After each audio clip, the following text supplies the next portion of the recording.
Hello dear student, स्वागत है आपका आईआर स्टडी चैनल के इस प्लेटफॉर्म पे। जैसा कि थंबनेल पे आपने देखा होगा कि आज का जो हमारा वीडियो रहने वाला है, जो टॉपिक होगा वो राजस्थान की जलवायु के संबंधित 70 महत्वपूर्ण क्वेश्चन रहने वाले हैं।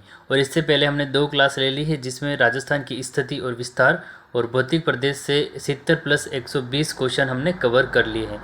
तो आज ये जो हमारा वीडियो रहेगा वो राजस्थान की जलवायु जो महत्वपूर्ण यानी ये इन क्वेश्चन इसमें वो क्वेश्चन मैंने शामिल किए हैं, यानी उन क्वेश्चनों को पढ़ाऊंगा मैं जो कि विगत एग्जाम में भी आ चुके हैं और इसके अलावा ही कुछ ऐसे महत्वपूर्ण क्वेश्चन हैं जो आज तक एग्जाम में नहीं आए हैं। तो चलिए अपने वीडियो की ओर आगे बढ़ते हैं। सबसे फर्स्ट क्वेश्चन हो जाएगी जलवायु किसे कहा जाता है। यानी स्टार्टिंग ही हम देखो स्टार्टिंग में हम धीरे धीरे डीप की ओर बढ़ेंगे। पहले नॉर्मल चीज़ें ली, जैसे जलवायु किसे कहते हैं, क्या प्रभावित करने वाले कारक हैं। इसके बाद में स्थानीय विशेष की जलवायु को पढ़ेंगे, सारी चीज़ें पढ़ेंगे। ठीक है, आप वीडियो को पूरा ज़रूर देखें। बात करते हैं सबसे फर्स्ट क्वेश्चन की। आपका देखो ये 230वां क्वेश्चन ये कहाँ से आ गया, ऐसा नहीं सोचें, क्योंकि ये जो PDF है मैं कम से कम राजस्थान के 1500 यानी 1500 क्वेश्चन की एक क्लास लेके आने वाला हूँ जिसमें ये पूरी PDF बनाई गई है। तो ये जो टॉपिक है आज का, ये टॉपिक तो रहने वाला है अपने जलवायु पे, लेकिन सभी टॉपिक को कंबाइन करके एक आपकी 5-5 घंटे की 3 क्लासें लगाऊंगा जिसमें हम 500-500 की 3 क्लासें अपलोड करेंगे। ठीक है, 500-500 की 3 क्लासें जिसमें राजस्थान की जो ज्योग्राफी है उसको हम कंप्लीट ही पूरा कर लेंगे 3 क्लासों के अंतर्गत। इसलिए आप कंफ्यूज नहीं है, 230 से कैसे चालू हो गया, यहाँ पे नंबर 1 आना चाहिए। ये वो PDF बना रहा हूँ मैं, कम से कम 1000 क्वेश्चन की PDF बना ली है, तो एक एक वीडियो में अपलोड करता रहूँगा। तो सबसे जो फर्स्ट क्वेश्चन हो जाएगा जलवायु किसे कहा जाता है। सबसे पहला क्वेश्चन क्या हो जाएगा कि जलवायु किसे कहा जाता है। उत्तर है किसी स्थान विशेष की दीर्घकालीन वायु की अवस्था। क्या हो जाएगा, किसी स्थान विशेष की, क्या हो जाएगा, किसी स्थान विशेष की दीर्घकालीन वायु की अवस्था को क्या कहा जाता है, जलवायु कहा जाता है। इसके बाद में जो आपका दूसरा क्वेश्चन हो जाएगा, भारत में देखो भारत में सर्वप्रथम जलवायु की व्याख्या किसने की। तो भारत में जो सर्वप्रथम जलवायु की व्याख्या किसने की, तो अरब यात्री अल मसूदी। कौन था, अरब यात्री अल मसूदी ने था। अब देखो भारत की बात करें या राजस्थान की बात करें, दोनों में एक ही आंसर आ जाएगा। अगर इस तरह से पूछा जाए कि राजस्थान में सर्वप्रथम जलवायु की व्याख्या किसने की, तो अरब यात्री अल मसूदी ने ही की थी। इसके बाद में हाँ, इसको आप अच्छे से ध्यान में रखना कि अरब यात्री अल मसूदी जब भारत में आए तब राजस्थान में कौन सा वंश शासन कर रहा था। ये इम्पोर्टेंट क्वेश्चन है।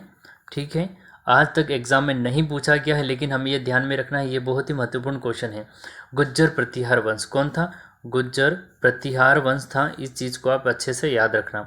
इस क्वेश्चन को एक बार और रिवाइज कर लेते हैं। देखो अरब यात्री अल मसूदी जब भारत में आए थे तब तब राजस्थान में कौन सा वंश था, कौन सा वंश राज कर रहा था, कौन सा, तो गुज्जर प्रतिहार वंश। कौन सा था, गुज्जर प्रतिहार। अगर इसकी बात करूँ तो ये 6वीं शताब्दी से 12वीं शताब्दी तक था। और कौन सा शासक था, तो महिपाल प्रथम। कौन था, महिपाल प्रथम। इस चीज़ को भी याद रखना। गुज्जर प्रतिहार वंश 6वीं शताब्दी से 6वीं ईस्वी से लेकर आपकी 12वीं शताब्दी तक रहा। और तब महिपाल गुज्जर प्रतिहार वंश का शासक महिपाल प्रथम का, कौन था, महिपाल प्रथम। इसके बाद हम नेक्स्ट क्वेश्चन की ओर आगे बढ़ते हैं। नेक्स्ट क्वेश्चन जो आपका रहेगा, निम्न में से कौन से कारक राजस्थान की जलवायु को प्रभावित करने वाले हैं। यानी ऐसे कौन कौन से कारक हैं जो कि राजस्थान की जलवायु को प्रभावित करने वाले हैं। तो अब देखना इसमें कौन कौन से हैं। देखो सबसे पहला है आपका जो सबसे फर्स्ट कारक हो जाएगा वो अरावली का मानसून के समानांतर स्थित होना। तो पहला कारक तो इसमें है अरावली का मानसून के समांतर स्थित होना। इसके बाद में दूसरा है महाद्वीपीयता। देखो अब अरावली का मानसून के समांतर स्थित होना, ये जो अपना क्वेश्चन हो जाएगा, निम्न में से कौन से कारक राजस्थान की जलवायु को प्रभावित करने वाले कारक हैं। देखो ये आपका जो हो जाएगा सबसे पहला ऑप्शन अरावली का मानसून के समानांतर स्थित होना। अब अरावली का मानसून के समानांतर कैसे स्थित होना, इसमें एक पूरा का पूरा मैंने पेज ले लिया, उसको वहाँ पे समझेंगे। ठीक है, इसके बाद दूसरा महाद्वीपीय और तीसरा है पछुआ पवनें। उपरोक्त सभी, तो इसका जो कारण हो जाएगा वो जिसका जो सही आंसर होगा वो उपरोक्त सभी होगा, क्योंकि अरावली का मानसून के समानांतर स्थित होना ये भी सही है। ये राजस्थान की जलवायु को प्रभावित करता है। महाद्वीपीयता का मतलब होता है समुद्र से दूरी, तो समुद्र से देखा जाए तो काफ़ी दूरी पर स्थित है, तो ये भी सही कारण होता है। और पछुआ पवनें जो यानी पश्चिम दिशा से जो गर्म हवाएं आती है, यानी पाकिस्तान वाले इलाके से जो गर्म हवाएं आती है जो मानसून की नमी को कम कर देती है, जिससे राजस्थान की जलवायु प्रभावित होती है, यानी थोड़ी कैसी हो जाएगी, तो थोड़ी गर्म हो जाएगी। तो इस कारण अरावली का मानसून के समानांतर स्थित होना, महाद्वीपीयता, पछुआ पवनें, ये सारे के सारे कारण सही माने जाते हैं। तो जो यहाँ अपना आंसर हो जाएगा वो चौथा हो जाएगा, उपरोक्त सभी। इसके बाद में नेक्स्ट क्वेश्चन की ओर आगे बढ़ते हैं। नेक्स्ट अपना जो क्वेश्चन हो जाएगा अगला, देखो ये जो मैंने 34वां जो क्वेश्चन लिया है ये रहा क्वेश्चन। अब ये इसलिए लिखा है ताकि इसको मैं पूरा आपको समझा पाऊँ। ठीक है, अरब सागरीय इसमें क्या हो जाएगा देखना, अरब सागरीय मानसून पवनों से थार के मरुस्थल में वर्षा नहीं होती है, सही कथन बताइए। यानी जब अरब सागरीय मानसून की, देखो राजस्थान में एक तो अरब सागरीय बंगाल की खाड़ी शाखा, दो शाखाएं होती है जिससे वर्षा होती है। अब किससे अधिक वर्षा होती है, किससे कम वर्षा होती है, कौन सा कहाँ पे मतलब ठहराव ज़्यादा है, ये सारी चीज़ें देखेंगे। अब इसमें बात कर देते हैं, अरब सागरीय मानसून पवनों से थार के मरुस्थल में वर्षा नहीं होती, इसका कारण बताइए। कारण देखना अब यहाँ पे आप, पहला हो जाएगा कि अरावली की द्वीप स्थिति, यानी अरावली किस तरह स्थित है वो स्थिति देखना। अरावली का वृष्टि छाया प्रदेश, इसके बाद महाद्वीपीयता यानी समुद्र से दूरी, और पछुआ पवनों का प्रभाव।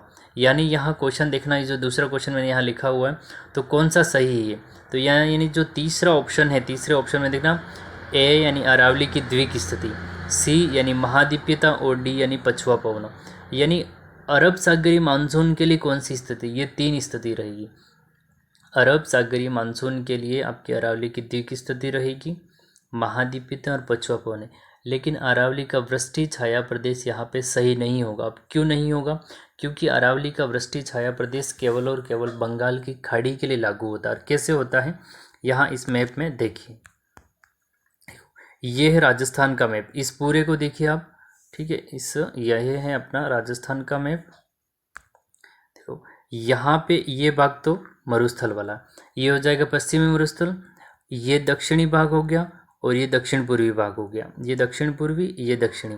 अब यहाँ से आपका सिरोही जिले से, यहाँ से सिरोही जिले से ये अरावली पर्वतमाला खेतड़ी झुंझुनू तक चलती है। अब इसके बाद में देखना, यहाँ पे तो अरावली है ये पूरी, ठीक है। अब अरब सागर की स्थिति, अगर भारत में देखा जाए तो अरब सागर की पवनें यहाँ से आती हैं, ठीक है, और बंगाल की खाड़ी की शाखा की पवनें यहाँ से प्रवेश करती है। अब मतलब देखा जाए तो ये पूरा बांसवाड़ा के इलाकों से प्रवेश करती है, बांसवाड़ा और झालावाड़ जो इलाके हैं वहाँ से प्रवेश करती है। इस चीज़ को देखना आप अच्छे से। इस मैप में देखो ये लिखा हुआ है मैंने कि अरब सागर की जो मानसून पवनें इस दिशा में जा रही हैं। अब अरावली की स्थिति देखें, बिल्कुल ये रही अरावली की स्थिति, तो मैंने रेड कलर की शाई से लिखा हुआ अरब सागर की जो पवनें हैं वो सीधी अरावली के समानांतर सीधी दिल्ली की ओर आगे बढ़ जाती है, यानी दिल्ली मतलब हरियाणा, दिल्ली, फिर जम्मू कश्मीर की ओर वो आगे बढ़ जाती है पवनें। लेकिन यहाँ आप देखना तो ये स्थिति किसके लिए काम करती है, केवल और केवल अरब सागर की शाखा के लिए। आपसे ये पूछा जा सकता है कि अरावली की द्वीप स्थिति किसके लिए काम करती है, तो अरब सागर मानसून के लिए। किस लिए काम करेगी, अरब सागर मानसून के लिए। लेकिन अगर हमसे ये पूछा जाए कि बंगाल की खाड़ी के लिए, तो वृष्ट देखो यहाँ पे लिखा है ये मानसून है वो अरावली के समानांतर होकर आगे चले जाता है, मानसून अरावली के समानांतर होकर आगे चले जाता है। इसके बाद में बात करते हैं, देखो ये मानसून पूर्वी राज्य में वर्षा करता है, यानी ये देखो ये बंगाल की खाड़ी शाखा है, ये बंगाल की खाड़ी शाखा, ये अरावली से जो पहाड़ होंगे, मान लो कि यहाँ इस तरह से अरावली वाले पूरे पहाड़ है, तो भाई ये तो यहाँ से टकरा के ये दक्षिण और दक्षिण पूर्वी, तो इसी कारण डूंगरपुर, बांसवाड़ा, चित्तौड़ वाले इलाके और दक्षिण पूर्वी जैसे कोटा है, तो उस इलाकों में सर्वाधिक बारिश होती है, क्योंकि यहाँ पे अरावली से टकरा के वर्षा हो जाएगी। तो पश्चिमी राजस्थान में 50 सेमी से कम वर्षा होती है, और पूर्वी राजस्थान में, दक्षिण और दक्षिण पूर्वी राजस्थान में 50 सेमी से अधिक होती है। तो अरावली होती है वो यानी जल विभाजक का काम करती है। इन चीज़ों का आप याद रखना। इसके बाद में याद रखना, यहाँ देखें, देखो ये है पश्चिमी भाग, यानी विमुखी क्षेत्र वर्षा नहीं होती है और ये है मुखी क्षेत्र जहाँ वर्षा होती है। अब देखें जिस तरह से इस मैप की अगर अपन बात कर लेते हैं, इस मैप में देखना आप, अगर अपन इस बात कर लेते हैं, अगर बंगाल की खाड़ी की शाखा यहाँ, बंगाल की खाड़ी की शाखा से अगर बादल यहाँ जाते हैं तो इन पर्वतों से टकरा के वर्षा कहाँ हो जाएगी, तो वर्षा यहाँ पे इस तरह से हो जाएगी। इसको देखना, बारिश कहाँ हो जाएगी, बारिश तो इस वाले इलाके में बारिश हो जाएगी, लेकिन ये वाला इलाका तो पूरा खाली रह जाएगा। तो वृष्टि छाया प्रदेश, यानी देखो बादल यहाँ टकरा रहे, मतलब बादल यहाँ टकरा रहे, यानी यहाँ तो वर्षा होगी पूर्व में और यहाँ वर्षा नहीं होगी। इस पूरे मैप को आप अच्छे से देख लेना। इसके बाद में देखो वृष्टि छाया प्रदेश है क्या, ये क्वेश्चन देखो कि ये क्वेश्चन ध्यान से देखना कि वृष्टि छाया प्रदेश कहलाता क्या है, इस चीज़ को देखना। तो पवन विमुखी क्षेत्र जिसमें बादल तो छाए रहते हैं परंतु वर्षा नहीं होती है, वृष्टि छाया बंगाल की खाड़ी के लिए होता है। यानी वह क्षेत्र जहाँ पे बादल छाए रहते हैं, वर्षा होने की संभावना होती है लेकिन वर्षा नहीं होती है, वो बंगाल की खाड़ी की शाखा के लिए वृष्टि छाया प्रदेश काम करता है। और अरावली की द्विक स्थिति, यानी अरावली की इस तरह जो स्थिति थी वो किसके लिए काम करती थी, तो यहाँ पे था अरब सागर। तो ये मतलब यहाँ से पवनें उठी तो सीधी अरावली के समंदर दिल्ली की ओर चली गई। यहाँ बंगाल की खाड़ी शाखा से बारिश यानी वर्षा के जो मतलब मौसम है या पवनें आई तो यानी ये अरावली के इस साइड टकरा के इस साइड ही बारिश कर देगी। तो वृष्टि छाया प्रदेश बंगाल की खाड़ी के लिए काम करता है और जो अरावली की द्विक स्थिति है वो बंगाल की खाड़ी शाखा वो अरब सागरी शाखा के लिए काम करती है। अब देखना यहाँ जो नेक्स्ट क्वेश्चन है वो बंगाल की खाड़ी शाखा से थार के मरुस्थल में वर्षा कम होती है या नहीं होती, इसका क्या कारण है। अब हमें स्पेशली पूछा किसके लिए है, बंगाल की खाड़ी शाखा से, चीज़ को ध्यान में रखना। तो यहाँ देखें तो अरावली की द्वीप स्थिति ये तो हो ही नहीं सकता, क्योंकि अरावली की द्वीप स्थिति किसके लिए काम करती है, अरावली की द्वीप स्थिति केवल और केवल अरब सागर की शाखा के लिए काम करती। पछुआ पवन है ये भी नहीं हो सकता क्योंकि ये भी किसके लिए काम करे, ये अरब सागरी शाखा के लिए काम करेगी। महाद्वीपीयता, तो ये दूरी भी, समुद्र से दूरी भी आपकी अरब सागर शाखा के लिए काम करती है। लेकिन हमें पूछा गया है बंगाल की खाड़ी शाखा, क्या पूछा गया, बंगाल की खाड़ी शाखा। तो हमारा जो सही आंसर हो जाएगा वो होगा अरावली की वृष्टि छाया प्रदेश। और मैंने बता दिया वृष्टि छाया का प्रदेश, एक ही साइड पूर्वी दिशा में बारिश हो जाती है, पश्चिम दिशा में पहाड़ को पूरा पार करके उस साइड पवनें नहीं जा पाती है, जिससे पश्चिमी मरुस्थल में वर्षा बहुत ही कम होती है। फिर से बता रहा हूँ, अरब सागर के लिए पूछे ये तीन स्थिति आ जाएगी। अगर हमें अरब सागर की शाखा के लिए पूछे तो अरावली की द्विक स्थिति हो जाएगी, पछुआ पवनें भी हो जाएगी, महाद्वीपीयता भी हो जाएगी। लेकिन हमें बंगाल की खाड़ी शाखा से पूछा है तो मुख्य रूप से अरावली का वृष्टि छाया प्रदेश इसमें काम आ जाएगा। ये पूरा मैंने समझा दिया कि वृष्टि छाया प्रदेश क्या है और विमुखी प्रदेश कौन सा हो जाएगा। ठीक है, नेक्स्ट क्वेश्चन की ओर आगे बढ़ते हैं अपना। देखो यहाँ पे इस तरह से और समझाया है मैंने, इस चीज़ को ध्यान में रखना, इसलिए ये मैंने मेरे जो नोट्स है वहाँ से इस पेज को उठाया है मैंने। ठीक है, ये जो मेरे नोट्स है उन नोट्स से मैंने किस तरह से क्वेश्चन बनाए हुए हैं, उन नोट्स से सीधे के सीधे मैंने पेज उठाए ताकि क्वेश्चन के साथ में विस्तृत व्याख्या करते हुए आपको मैं समझा पाऊँ। तो ये राजस्थान का मैप है, इसमें ध्यान से देखना, ये है तो बंगाल की खाड़ी। ठीक है, अब यहाँ से उठी और यहाँ बारिश हो रही है। ठीक है, और इसके बाद में देखना आप, देखो ये वाला मरुस्थल पूरा भाग खाली है, तो जहाँ पे बारिश नहीं हो रही है वो वृष्टि छाया प्रदेश कहलाएगा, पवन विमुखी प्रदेश कहलाएगा। इस मैप को आप ध्यान से देखिए, इस पूरे मैप को आप ध्यान से देखिए। देखो पश्चिम भाग होगा वो वृष्टि छाया प्रदेश होगा, किस लिए, बंगाल की खाड़ी शाखा के लिए ये काम आ जाएगा। नहीं, बंगाल की खाड़ी शाखा के लिए वृष्टि छाया प्रदेश पश्चिमी भाग कहलाएगा। अब ये क्वेश्चन पूछा गया, इसको और ध्यान से देखना। देखो थार के मरुस्थल में वर्षा कम होती है, इसका प्रमुख कारण ये, अब ना तो बंगाल की खाड़ी शाखा से पूछे इस क्वेश्चन को, जो ये चौथा क्वेश्चन इसको ध्यान से रखें, ये ना तो बंगाल की खाड़ी शाखा के लिए पूछा है ना ही अरब सागर के लिए पूछा है, ये सीधा ये पूछ लिया गया है कि थार के मरुस्थल में वर्षा कम होती है, इसके क्या कारण है। तो हमें सारे के सारे कारण पता होना चाहिए। देखो पहला ए ऑप्शन में राइट किया हुआ है, महाद्वीपीयता, यानी अरब सागरी मानसून के लिए तो दूरी हो गई महाद्वीपीयता, तो बिल्कुल सही है कि थार के मरुस्थल में इसलिए वर्षा नहीं होती है। इसके बाद में अरावली की द्वीप स्थिति, तो ये भी अरब सागर के लिए काम करती है भाई। अरावली की द्वीप स्थिति ये रही अरावली, तो यहाँ से अरब सागर से सीधी की सीधी थोड़ी थोड़ी बारिश करके सीधी की सीधी चली जाती है, इस साइड बारिश नहीं कर पाती है। ठीक है, अब बात करते हैं महासागरीय धारा, यानी जो अल नीनो और ला नीनो जो प्रभाव होते हैं, अल नीनो और ला नीनो जो प्रभाव होते हैं वो महासागरीय धारा कहलाती है। तो ये भी अरब सागरीय मानसून के लिए काम करती है। तो इसके लिए जो ए बी और सी ये तीनों के तीनों हैं वो अरब सागरीय जो शाखा है उसके लिए काम करते हैं। लेकिन पूछा गया थार के मरुस्थल में वर्षा नहीं होती, तो बिल्कुल सही है, इन तीनों के कारणों से थार के मरुस्थल में वर्षा नहीं होती।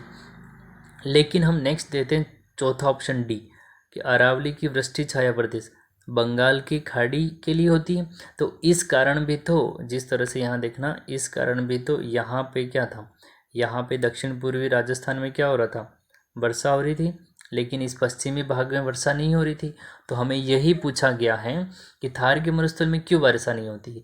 तो ए बी सी और डी चारों ऑप्शन अपने लिए बिल्कुल करेक्ट होंगे यहाँ पे। ठीक है, तो इसका जो सही आंसर हो जाएगा वो ए बी सी डी होंगे।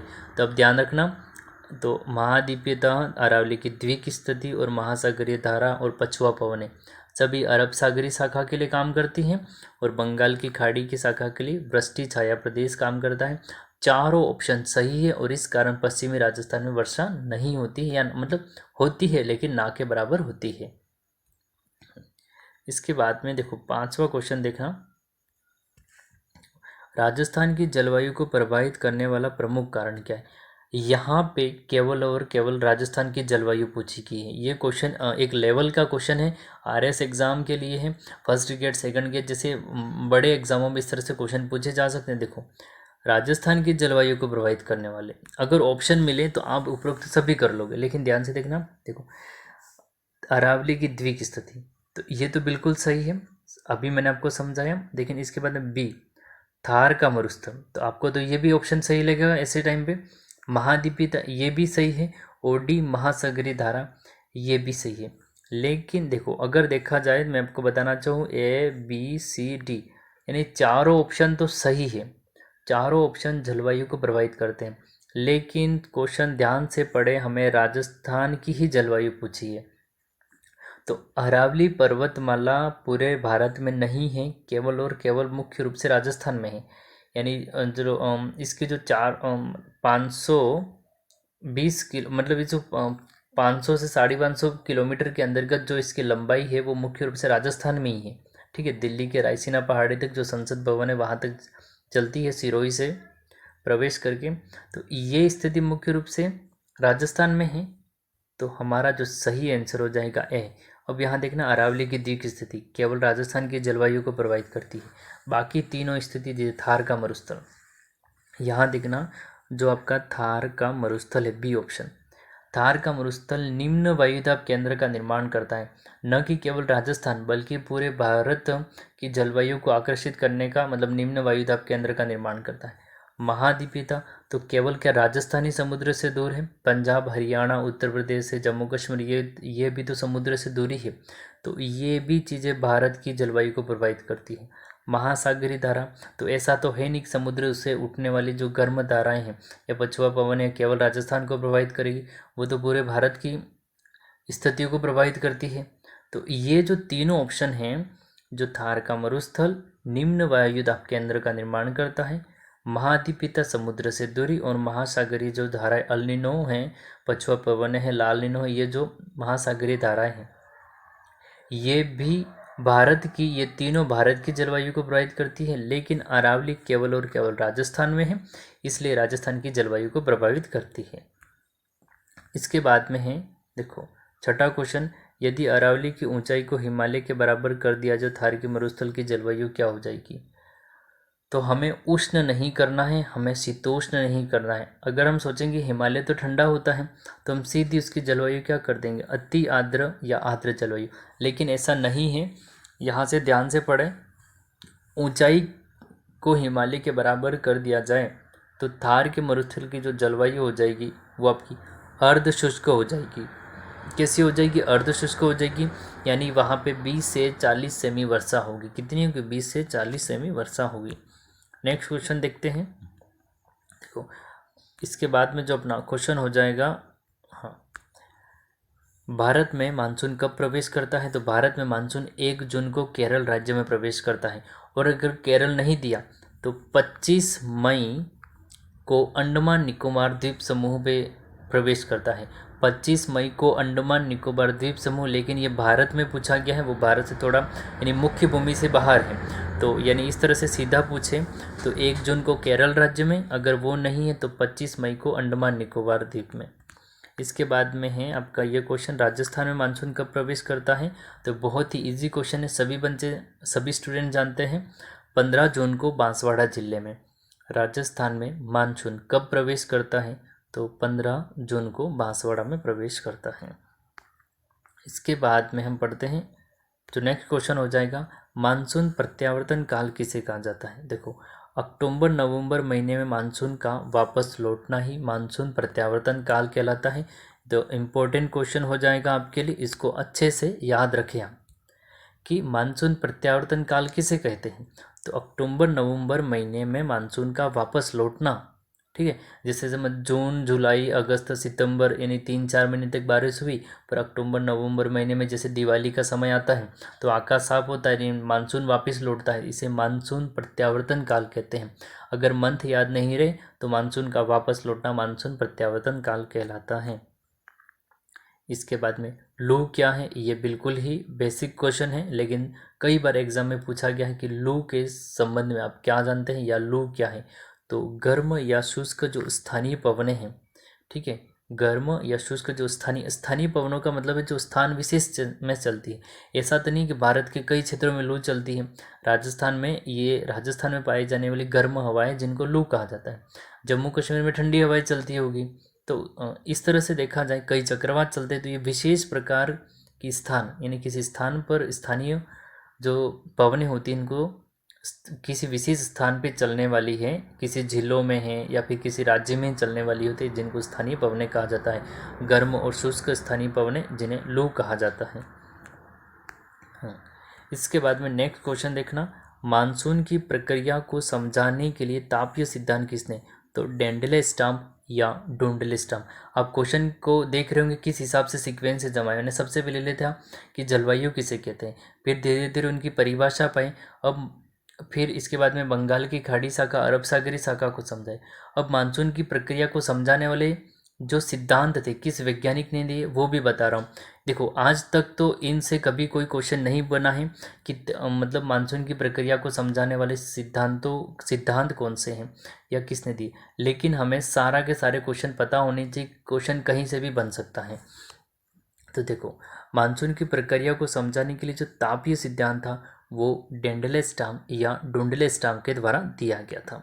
नेक्स्ट क्वेश्चन की ओर आगे बढ़ते हैं। क्वेश्चन नंबर देखो ये हो जाएगा, मानसून की प्रक्रिया को समझाने के लिए जेट स्ट्रीम सिद्धांत। जेट स्ट्रीम सिद्धांत 2 व्यक्ति थे, एक तो ईस्ट, ठीक है, एक तो ईस्ट और दूसरा था कोटेश्वरम। जो कोटेश्वरम नामक वैज्ञानिक थे वो इंडिया के वैज्ञानिक थे, ठीक है। मानसून की प्रक्रिया को सिद्धांत देखो ये जेट स्ट्रीम इफेक्ट बहुत ही ज़्यादा इंपॉर्टेंट है। जेट स्ट्रीम जो थ्योरी है सिद्धांत है ये मानसून की प्रक्रिया को समझाने के लिए द्वारा दिए गए थे। 2 व्यक्ति थे, एक तो जेट स्ट्रीम, कौन सा हो जाएगा जेट स्ट्रीम और जेट स्ट्रीम नहीं ईस्ट, एक हो जाएगा ईस्ट नामक वैज्ञानिक और दूसरे थे कोटेश्वरम, और कोटेश्वरम इंडिया के व्यक्ति थे। देखो एक तो है ईस्ट, ये ईस्ट थोड़ा गलत लिखा गया लेकिन ये ईस्ट इस तरह से लिखा गया है, ईस्ट और कोटेश्वरम, इन दोनों ने जेट स्ट्रीम सिद्धांत दिया गया था। अभी हमें जेट स्ट्रीम सिद्धांत क्या ये नहीं जानता है, अगर मेंस एग्जाम नहीं, हाँ या ऑप्शनल है, हमें ऑप्शन में दिख जाएगा। तापीय सिद्धांत डुंडले-स्टाम्प ने और जेट स्ट्रीम सिद्धांत ईस्ट और कोटेश्वरम ने दिया था। इसके बाद में नेक्स्ट क्वेश्चन की ओर आगे बढ़ते हैं। नेक्स्ट क्वेश्चन की बात करते हैं, राजस्थान में सर्वोत्तम मानसून की अरब सागर शाखा का प्रवेश करती है। ये सर्वोत्तम नहीं, यहाँ सर्वप्रथम है, ठीक है, ये प्रिंटिंग मिस्टेक है। यहाँ ध्यान रखना कि राजस्थान में सर्वप्रथम मानसून की अरब सागरीय शाखा कहाँ प्रवेश करती है, ये पूछा गया, बांसवाड़ा में, ठीक है। कौन से जिले में, बांसवाड़ा में। याद रखना कौन सी शाखा है, अरब सागरी। अब शाखा से कंफ्यूज मत होना, 2 शाखा है राजस्थान में, दक्षिण पूर्वी शाखा, दक्षिण पूर्वी अरब सागर की शाखा और दक्षिण पूर्वी बंगाल की खाड़ी शाखा, दोनों ही दक्षिण पूर्वी भाग से आती हैं। ठीक है, दोनों ही दक्षिण पूर्वी भाग से आती है। लेकिन इतना याद रखना, अब अगर इतना कंफ्यूज नहीं है तो इतना याद रखना, एक तो बंगाल की खाड़ी शाखा और अरब शाखा है। तो अरब शाखा बांसवाड़ा में प्रवेश करती है कब? 15 जून को। फिर याद रखना 15 जून को।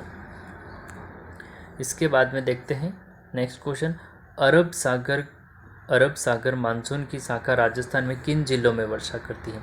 यानी वे कौन कौन से ज़िले हैं जहां अरब सागर की जो शाखा है मुख्य रूप से वर्षा कर लेती है? बांसवाड़ा, डूंगरपुर, उदयपुर, सिरोही। मैंने चारों ज़िले लिख लिए, इन चारों में ही मुख्य रूप से वर्षा करती है। थोड़ा बहुत प्रतापगढ़ वाला इलाका आ जाता है, लेकिन जो अरब सागर की शाखा है वो बांसवाड़ा, डूंगरपुर, उदयपुर, सिरोही में लगभग 10% तक की वर्षा करती है ये मुख्य रूप से।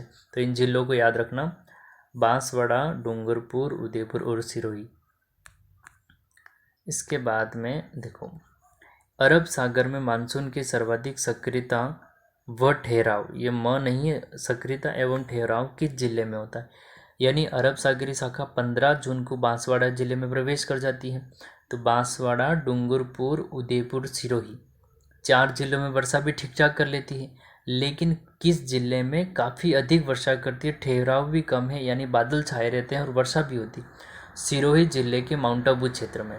ठीक है, सिरोही जिले के माउंट आबू क्षेत्र में। इसका क्या कारण है कि भाई वहाँ वनस्पति बहुत सारी है, मौसम ठंडा है, ठीक है, और पहाड़ भी है, तो टकरा के यानी मानसून वहाँ पे टकरा के उधर ही बारिश कर लेगा ज़्यादा।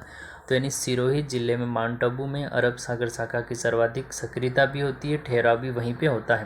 प्रवेश बांसवाड़ा में 15 जून को करता है। इसके बाद में देखना, इसके बाद जो नेक्स्ट क्वेश्चन होगा, देखो ये जो मैंने क्वेश्चन लिया है ये पूरी अरब सागरी शाखा को समझाने के लिए क्वेश्चन लिया है। यहाँ देखना एक एक पॉइंट सब देखो। दक्षिण पश्चिम मानसून की, देखो यहाँ सॉरी दक्षिण पूर्व नहीं था, दक्षिण पश्चिम है। दक्षिण पश्चिम मानसून की अरब सागरीय शाखा से क्या हो जाएगा? दक्षिण पश्चिम मानसून की अरब सागरीय शाखा से थार के मरुस्थल में वर्षा नहीं होती, इसका कारण पूछा गया है। तो देखो मानसून यानी अरावली के समानांतर चला जाता है, तो बिल्कुल सही है। अरावली की द्विक स्थिति ही यानी अरावली के मतलब मानसून के समानांतर स्थित होना या अरावली की द्विक स्थिति, तो पहला ऑप्शन तो सही है अपना। थार का मरुस्थल समुद्र से दूर है, अर्थात महाद्वीपीयता भी काम करती है। दूसरा है पाकिस्तान से आने वाली गर्म हवाएं, पाकिस्तान से आने वाली गर्म पछुआ पवनें जो मानसून की नमी को कम कर देती है। तो 1, 2, 3 1, 2, 3 तीनों ऑप्शन अपने सही हैं अरब सागरी शाखा के लिए। देखो अरावली की द्विक स्तरी यानी अरावली का मानसून के समानांतर स्थित होना, इस तरह से समानांतर स्थित होना, ठीक है, यहाँ पे आई तो इस तरह से वर्षा करती हुई सीधी चली जाती है, कोई ठहराव नहीं है।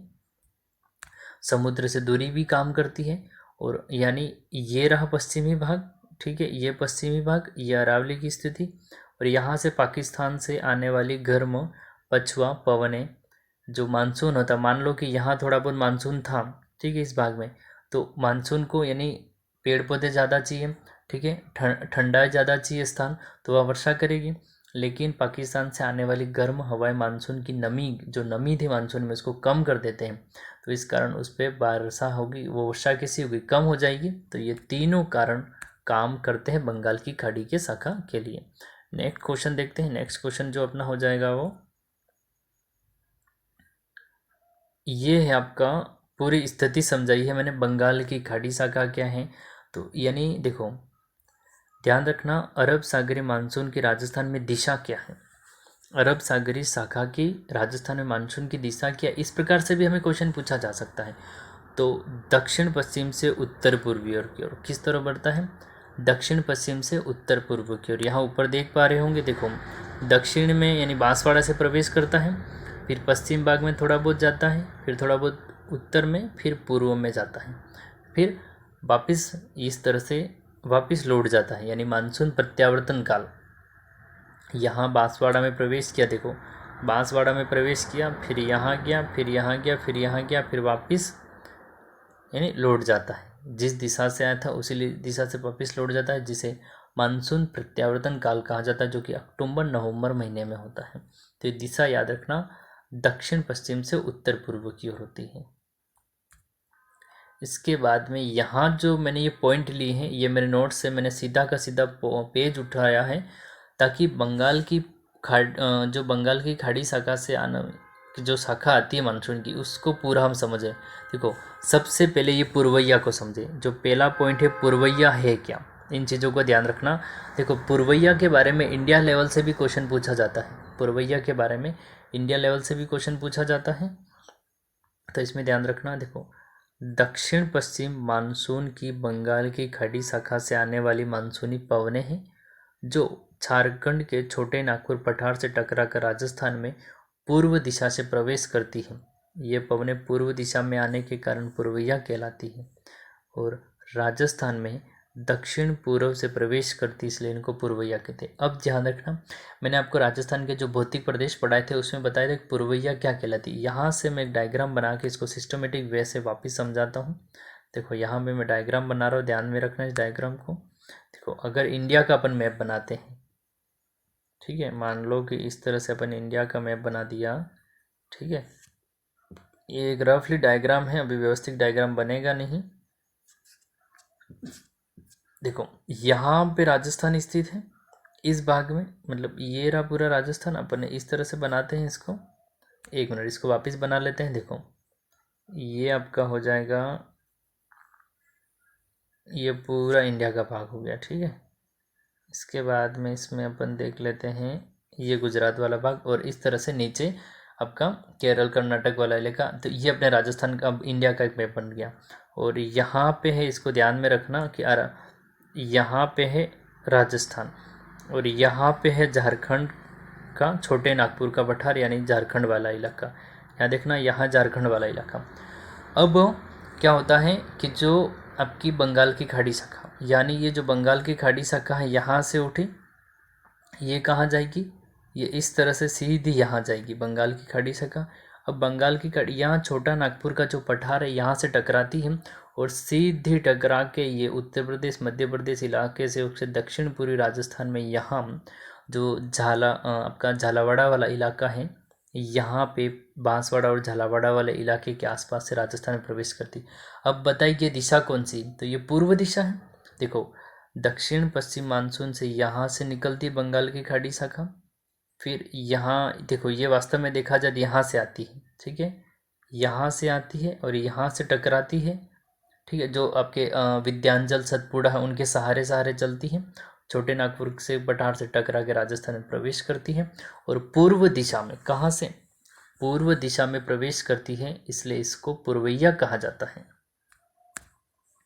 इसके बाद में देखना दूसरा ऑप्शन, हाड़ौती का पठार। ये पूरी की पूरी बंगाल की खाड़ी की जो शाखा उसको समझाया है कि इस भौतिक प्रदेश में शाखा प्रवेश करती है, झालावाड़ा जिले में प्रवेश करती है। बंगाल की खाड़ी राजस्थान में दक्षिण पूर्वी प्रवेश, इन दक्षिण पूर्व में प्रवेश करती है।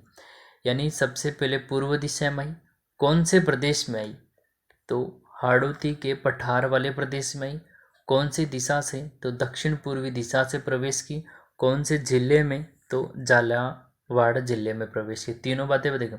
एक तो देखो, बंगाल की खाड़ी शाखा दक्षिण पूर्वी मानसून कहाँ से, विद्यांचल सतपुड़ा के सहारे से सीधी चली, आपके झारखंड के जो छोटा नागपुर का पठार, वहाँ से टकरा के राजस्थान के पूर्व दिशा में प्रवेश किया, राजस्थान के हाड़ौती पठार के क्षेत्र में प्रवेश किया, दक्षिण पूर्व भाग में प्रवेश किया। जिला पूछे तो झालावाड़ा जिला आ जाएगा। इसके बाद में देखना आप, देखो, बंगाल की खाड़ी शाखा, बंगाल की खाड़ी शाखा से आने वाली मानसून की दिशा उत्तर पूर्व से, यानी दक्षिण पूर्व से उत्तर पश्चिम हो जाएगा। यानी दक्षिण पूर्व में तो प्रवेश करती है और जाती किस साइड है, उत्तर पश्चिम की साइड में। इसके बाद वर्षा की मात्रा बढ़ने की दिशा, यानी वर्षा किस दिशा में, तो उत्तर पश्चिमी भाग में। यानी जो आपके बीकानेर है, बाड़मेर है, इसके बाद में ऊपर की साइड में गंगानगर, चूरू है, वहाँ नागौर में तो कम वर्षा होती है, उत्तर पश्चिमी जिले हो गए। लेकिन दक्षिण पूर्व जिले यानी कोटा है आपके, इसके बाद में हम देखें तो कोटा आ गया, फिर डूंगरपुर, बांसवाड़ा आ गया, चित्तौड़गढ़ आ गया, झालावाड़ आ गया, तो उन इलाकों में सर्वाधिक वर्षा होती है। देखना, अब बंगाल की खाड़ी शाखा से 90% वर्षा होती है और अब अरब सागर से केवल और केवल 10% वर्षा होती है। इन चीज़ों का दोनों को आप ध्यान रखें। इसके बाद में अपन बात करते हैं बंगाल की खाड़ी शाखा से पश्चिमी राजस्थान में अरावली की वृष्टि छाया प्रदेश के कारण वर्षा नहीं होती। ये पुनः स्टार्टिंग से हम बार बार पढ़ रहे हैं। वृष्टि छाया प्रदेश बंगाल की खाड़ी शाखा के लिए काम करता है। इसके बाद में हम देखते हैं कि यहाँ से जो नेक्स्ट पॉइंट हो जाएगा बंगाल मानसून से, यानी जो बंगाल की खाड़ी शाखा से आने वाला मानसून है, सर्वाधिक सक्रियता कौन से जिले में है? तो झालावाड़ जिले में। कौन सा जिला हो जाएगा? वो आपका झालावाड़ जिला हो जाएगा। इसके बाद में यहाँ देखना, बंगाल शाखा अरब सागर दोनों शाखा सर्वाधिक ठहराव बांसवाड़ा जिला। इसको आप इम्पोर्टेंट कर लेना, क्योंकि अलग अलग पूछे। देखो, बंगाल की खाड़ी शाखा पूछे तो झालावाड़, और अरब सागरी पूछे तो बांसवाड़ा, लेकिन दोनों का सर्वाधिक ठहराव, और सॉरी मतलब दोनों का मिलन पूछे तो बांसवाड़ा में, और दोनों का सर्वाधिक ठहराव मिक्स में रूप में पूछे तो भी बांसवाड़ा होगा। इन चीज़ों का ध्यान रखना। देखो, अरब सागर से केवल और केवल माउंट आबू सिरोही में, दोनों का पूछे तो बांसवाड़ा में, और दोनों का मिलन पूछे तो बांसवाड़ा में हो जाएगा।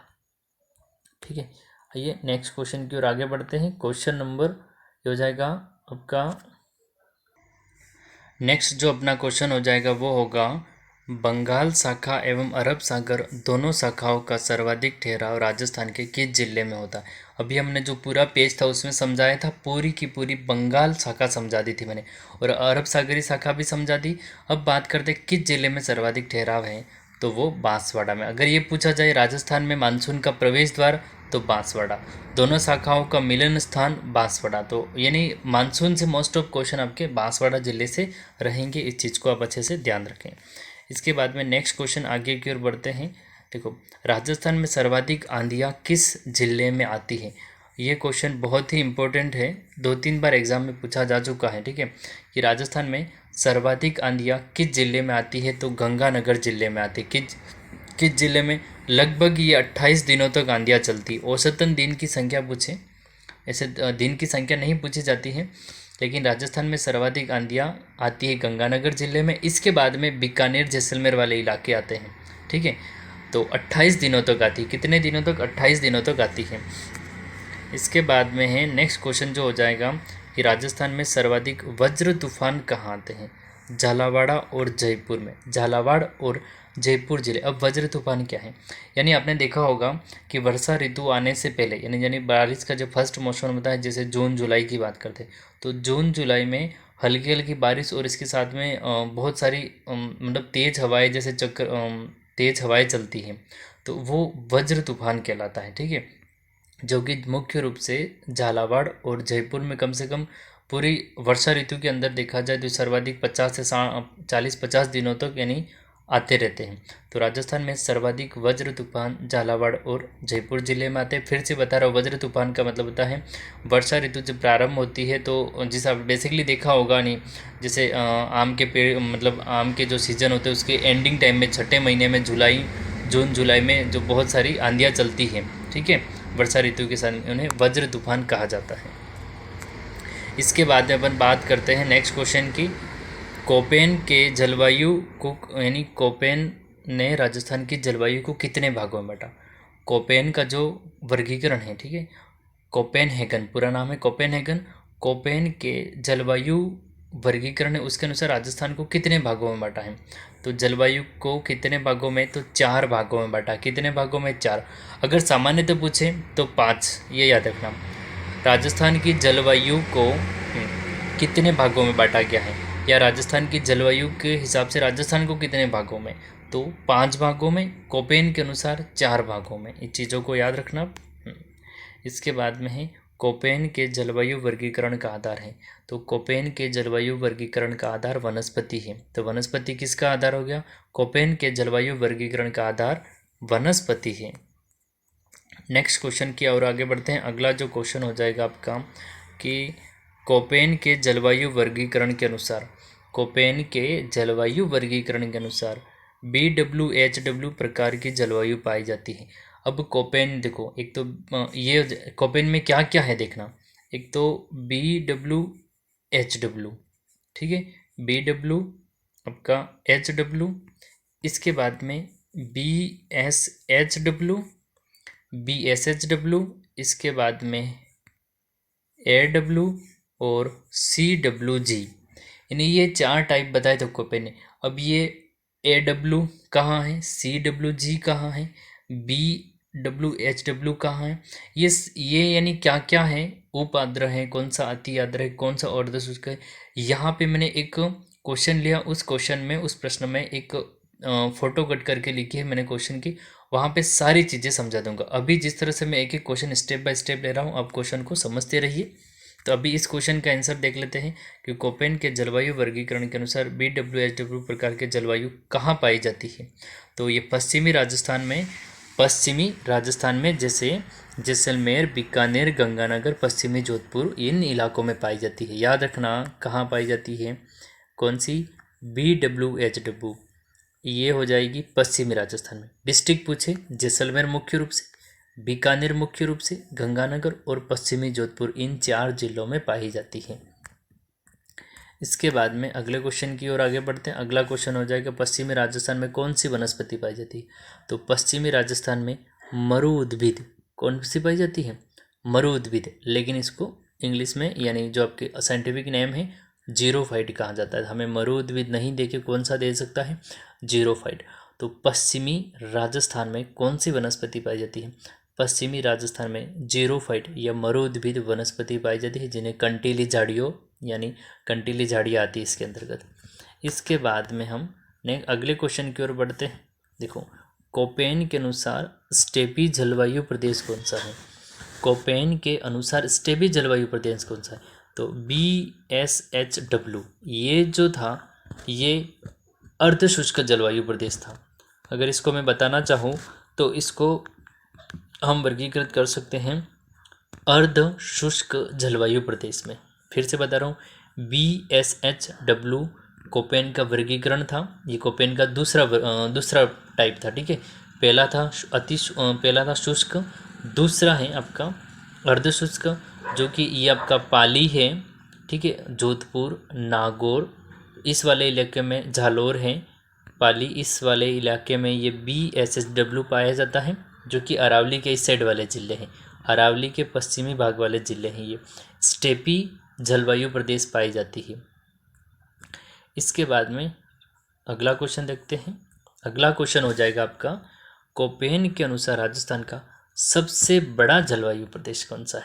कोपेन के अनुसार राजस्थान का सबसे बड़ा जलवायु प्रदेश कौन सा है, CWG। इसे सम जलवायु प्रदेश या धोकड़ा प्रदेश भी कहते हैं, यानी धोकड़ा वन, ठीक है। ये आपका ये कहाँ आता है, देखो एक बार देखना क्वेश्चन वापस देखते हैं। कोपेन के अनुसार राजस्थान का सबसे बड़ा जलवायु प्रदेश कौन सा है, तो जो सांकेतिक आंकड़े थे ये तीसरा है, ठीक है, CWG। ये कहाँ है, तो इसको हम कहते हैं उप आर्द्र, इसको कहा जाता है उप आर्द्र जलवायु प्रदेश।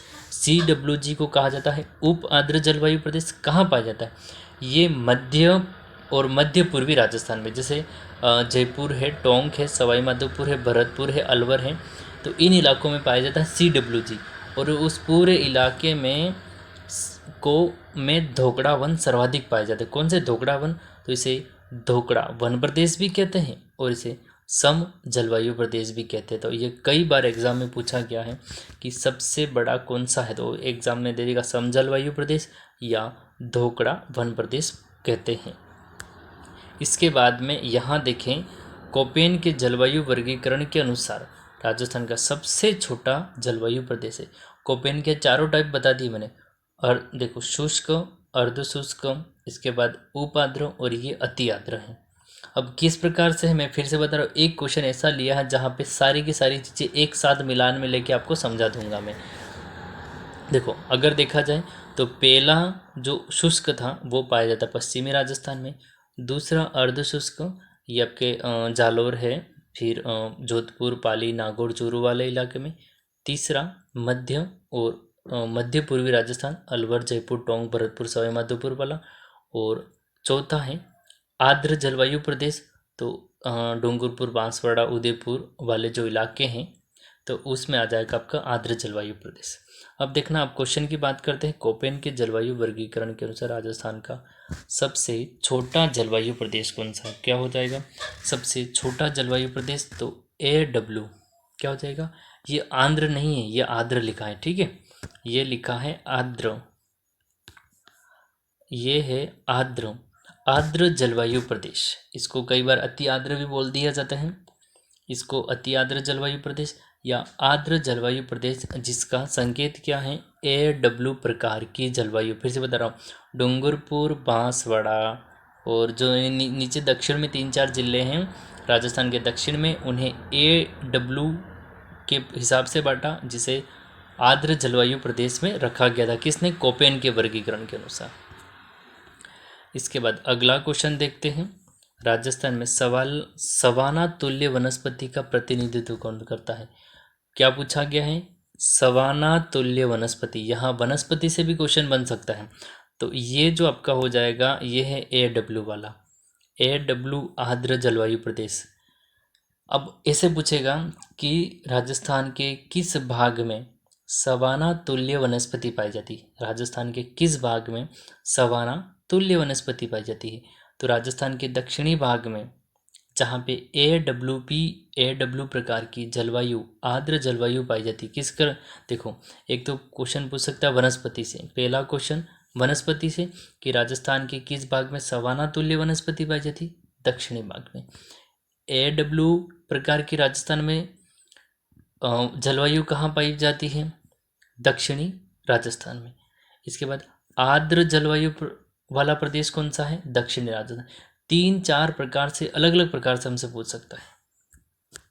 इसके बाद में हम नेक्स्ट अगले क्वेश्चन की बात करते हैं। देखो, ये जो क्वेश्चन हो जाएगा अपना, यहाँ पे मैंने पूरा का पूरा थॉर्नो वर्ड ले लिया है, इन चीज़ों को आप याद रखना। देखो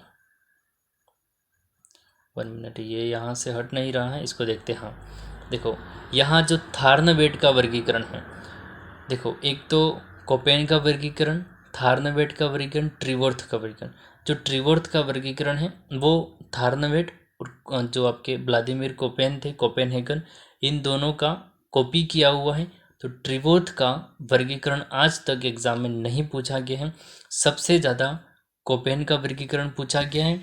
यानी क्वेश्चन में सबसे ज़्यादा जो मतलब एग्ज़ाम में सबसे ज़्यादा क्वेश्चन बने हैं वो आपके ट्रीवर्थ के कोपेन के वर्गीकरण से बने। इसके बाद में पॉसिबिलिटी रहती है थार्नवेट के वर्गीकरण। तो ये पूरा पेज ही मैंने थार्नवेट के वर्गीकरण को ले लिया है ताकि पूरा का पूरा एक साथ हम इसको पढ़ ले। देखो यहाँ देखना अब किस हिसाब से है। देखो, थार्नवेट के वर्गीकरण का आधार नहीं था तो आर्द्रता नहीं था। क्या नहीं था? आर्द्रता नहीं था। वनस्पति को लिया इसने, वर्षा को लिया और तापमान को लिया। देखो, वनस्पति, वर्षा, तापमान, 3-4 चीज़ों को लिया था, लेकिन इसमें शामिल नहीं किया था आर्द्रता। ये क्वेश्चन आ चुका है कि थार्नवेट के वर्गीकरण का आधार नहीं था, आर्द्रता नहीं था। कोपेनहेगन, जो कोपेनहेगन है, उसके वर्गीकरण का आधार था तो वनस्पति था। क्या था? वनस्पति। यहाँ देखिए, देखो जो सबसे पहला है इसको EAD क्या बटा है? EAD उष्ण कटिबंधीय मरुस्थलीय जलवायु प्रदेश। यानी थार्नवेट का जो पहला प्रकार है उसको EAD से परिभाषित किया, मतलब सिंबॉलिक रखा इसने। विस्तार पश्चिमी राजस्थान में। प्रतिनिधि कौन करता है? जैसलमेर। प्रतिनिधित्व कौन करता है? जैसलमेर। एरिया याद रखना, हमें प्रतिनिधित्व जिला आज तक नहीं पूछा गया है, हमें एरिया याद रखना है। देखो, EAD यानी उष्ण कटिबंधीय जलवायु प्रदेश कहा गया। कहाँ पे पाई जाती है ये वाली जलवायु प्रदेश? कहाँ पाई जाती है? पश्चिमी राजस्थान में पाई जाती है। कहाँ पाई जाती है? पश्चिमी राजस्थान में। इसके बाद में देखना दूसरा, जो DBW, दूसरा क्या है?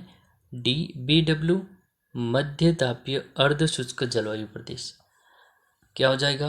मध्य तापीय अर्ध शुष्क जो जलवायु प्रदेश है उसको क्या कहा गया, उसको DBW कहा गया है।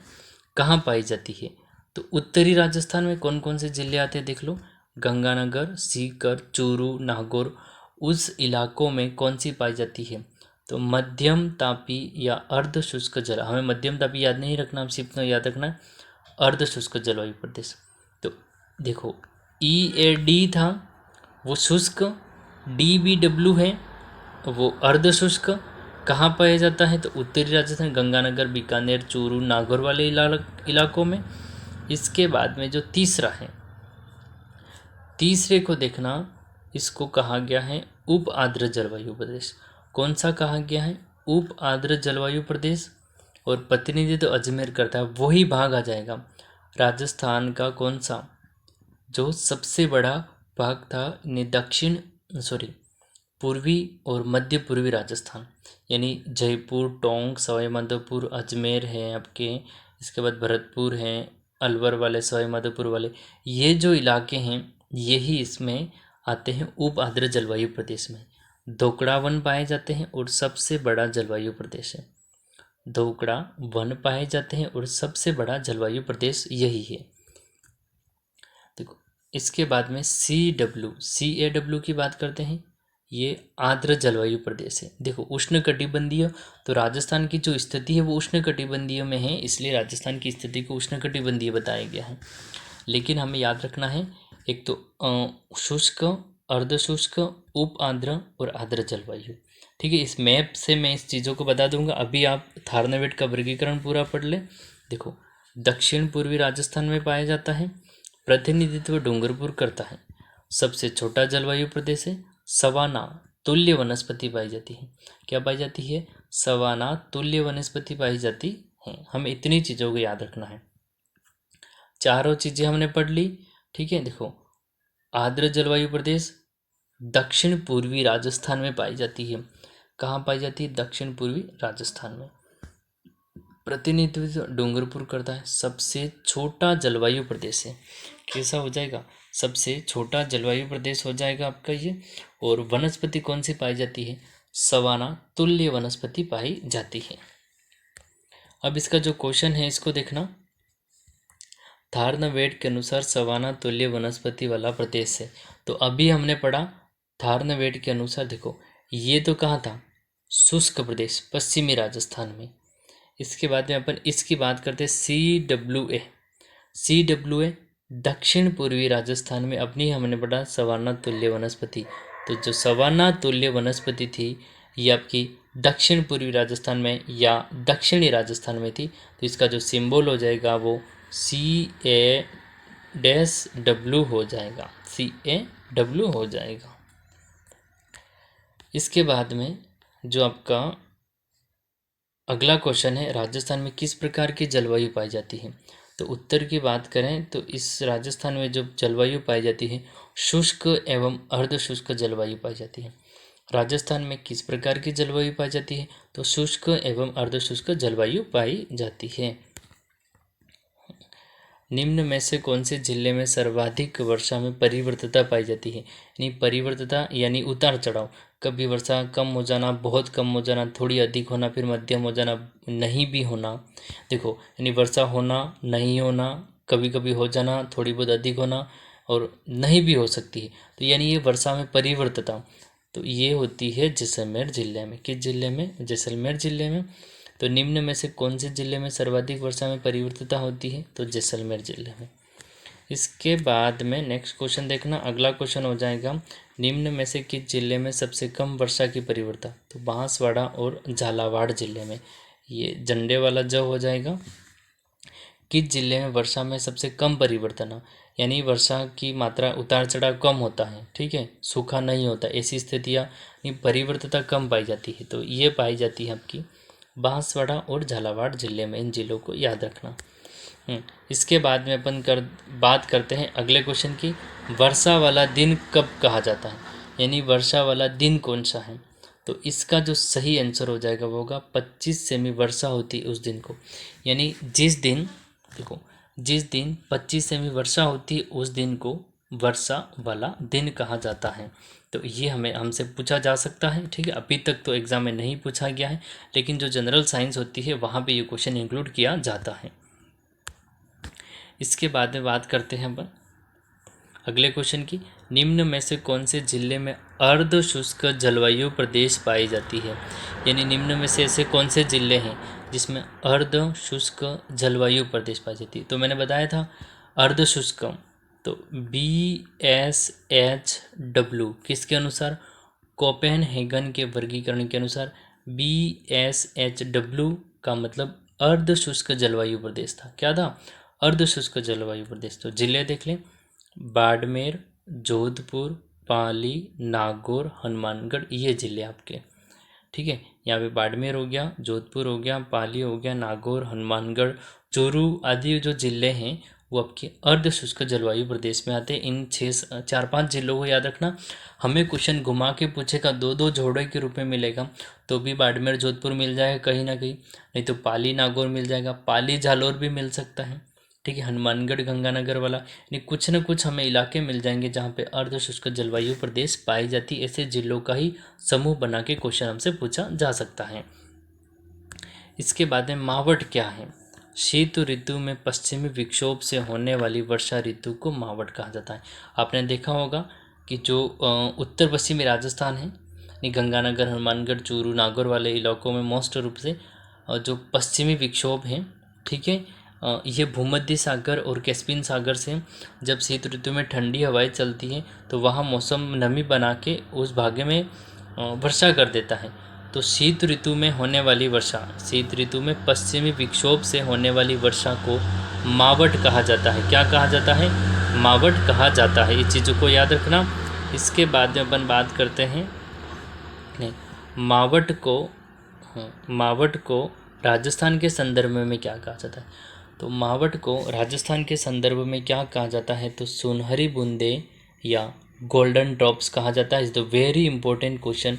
ये कई बार एग्जाम में पूछा गया है कि मावट जो कि शीत ऋतु में, मैंने बताया भूमध्य सागर या कैस्पियन सागर जो उत्तर पश्चिमी राजस्थान में शीत ऋतु में नमी के ज़्यादा नमी हो जाती है तो फिर वर्षा कर लेती है और गेहूं की फसल के लिए सर्वाधिक उपयोगी होती है।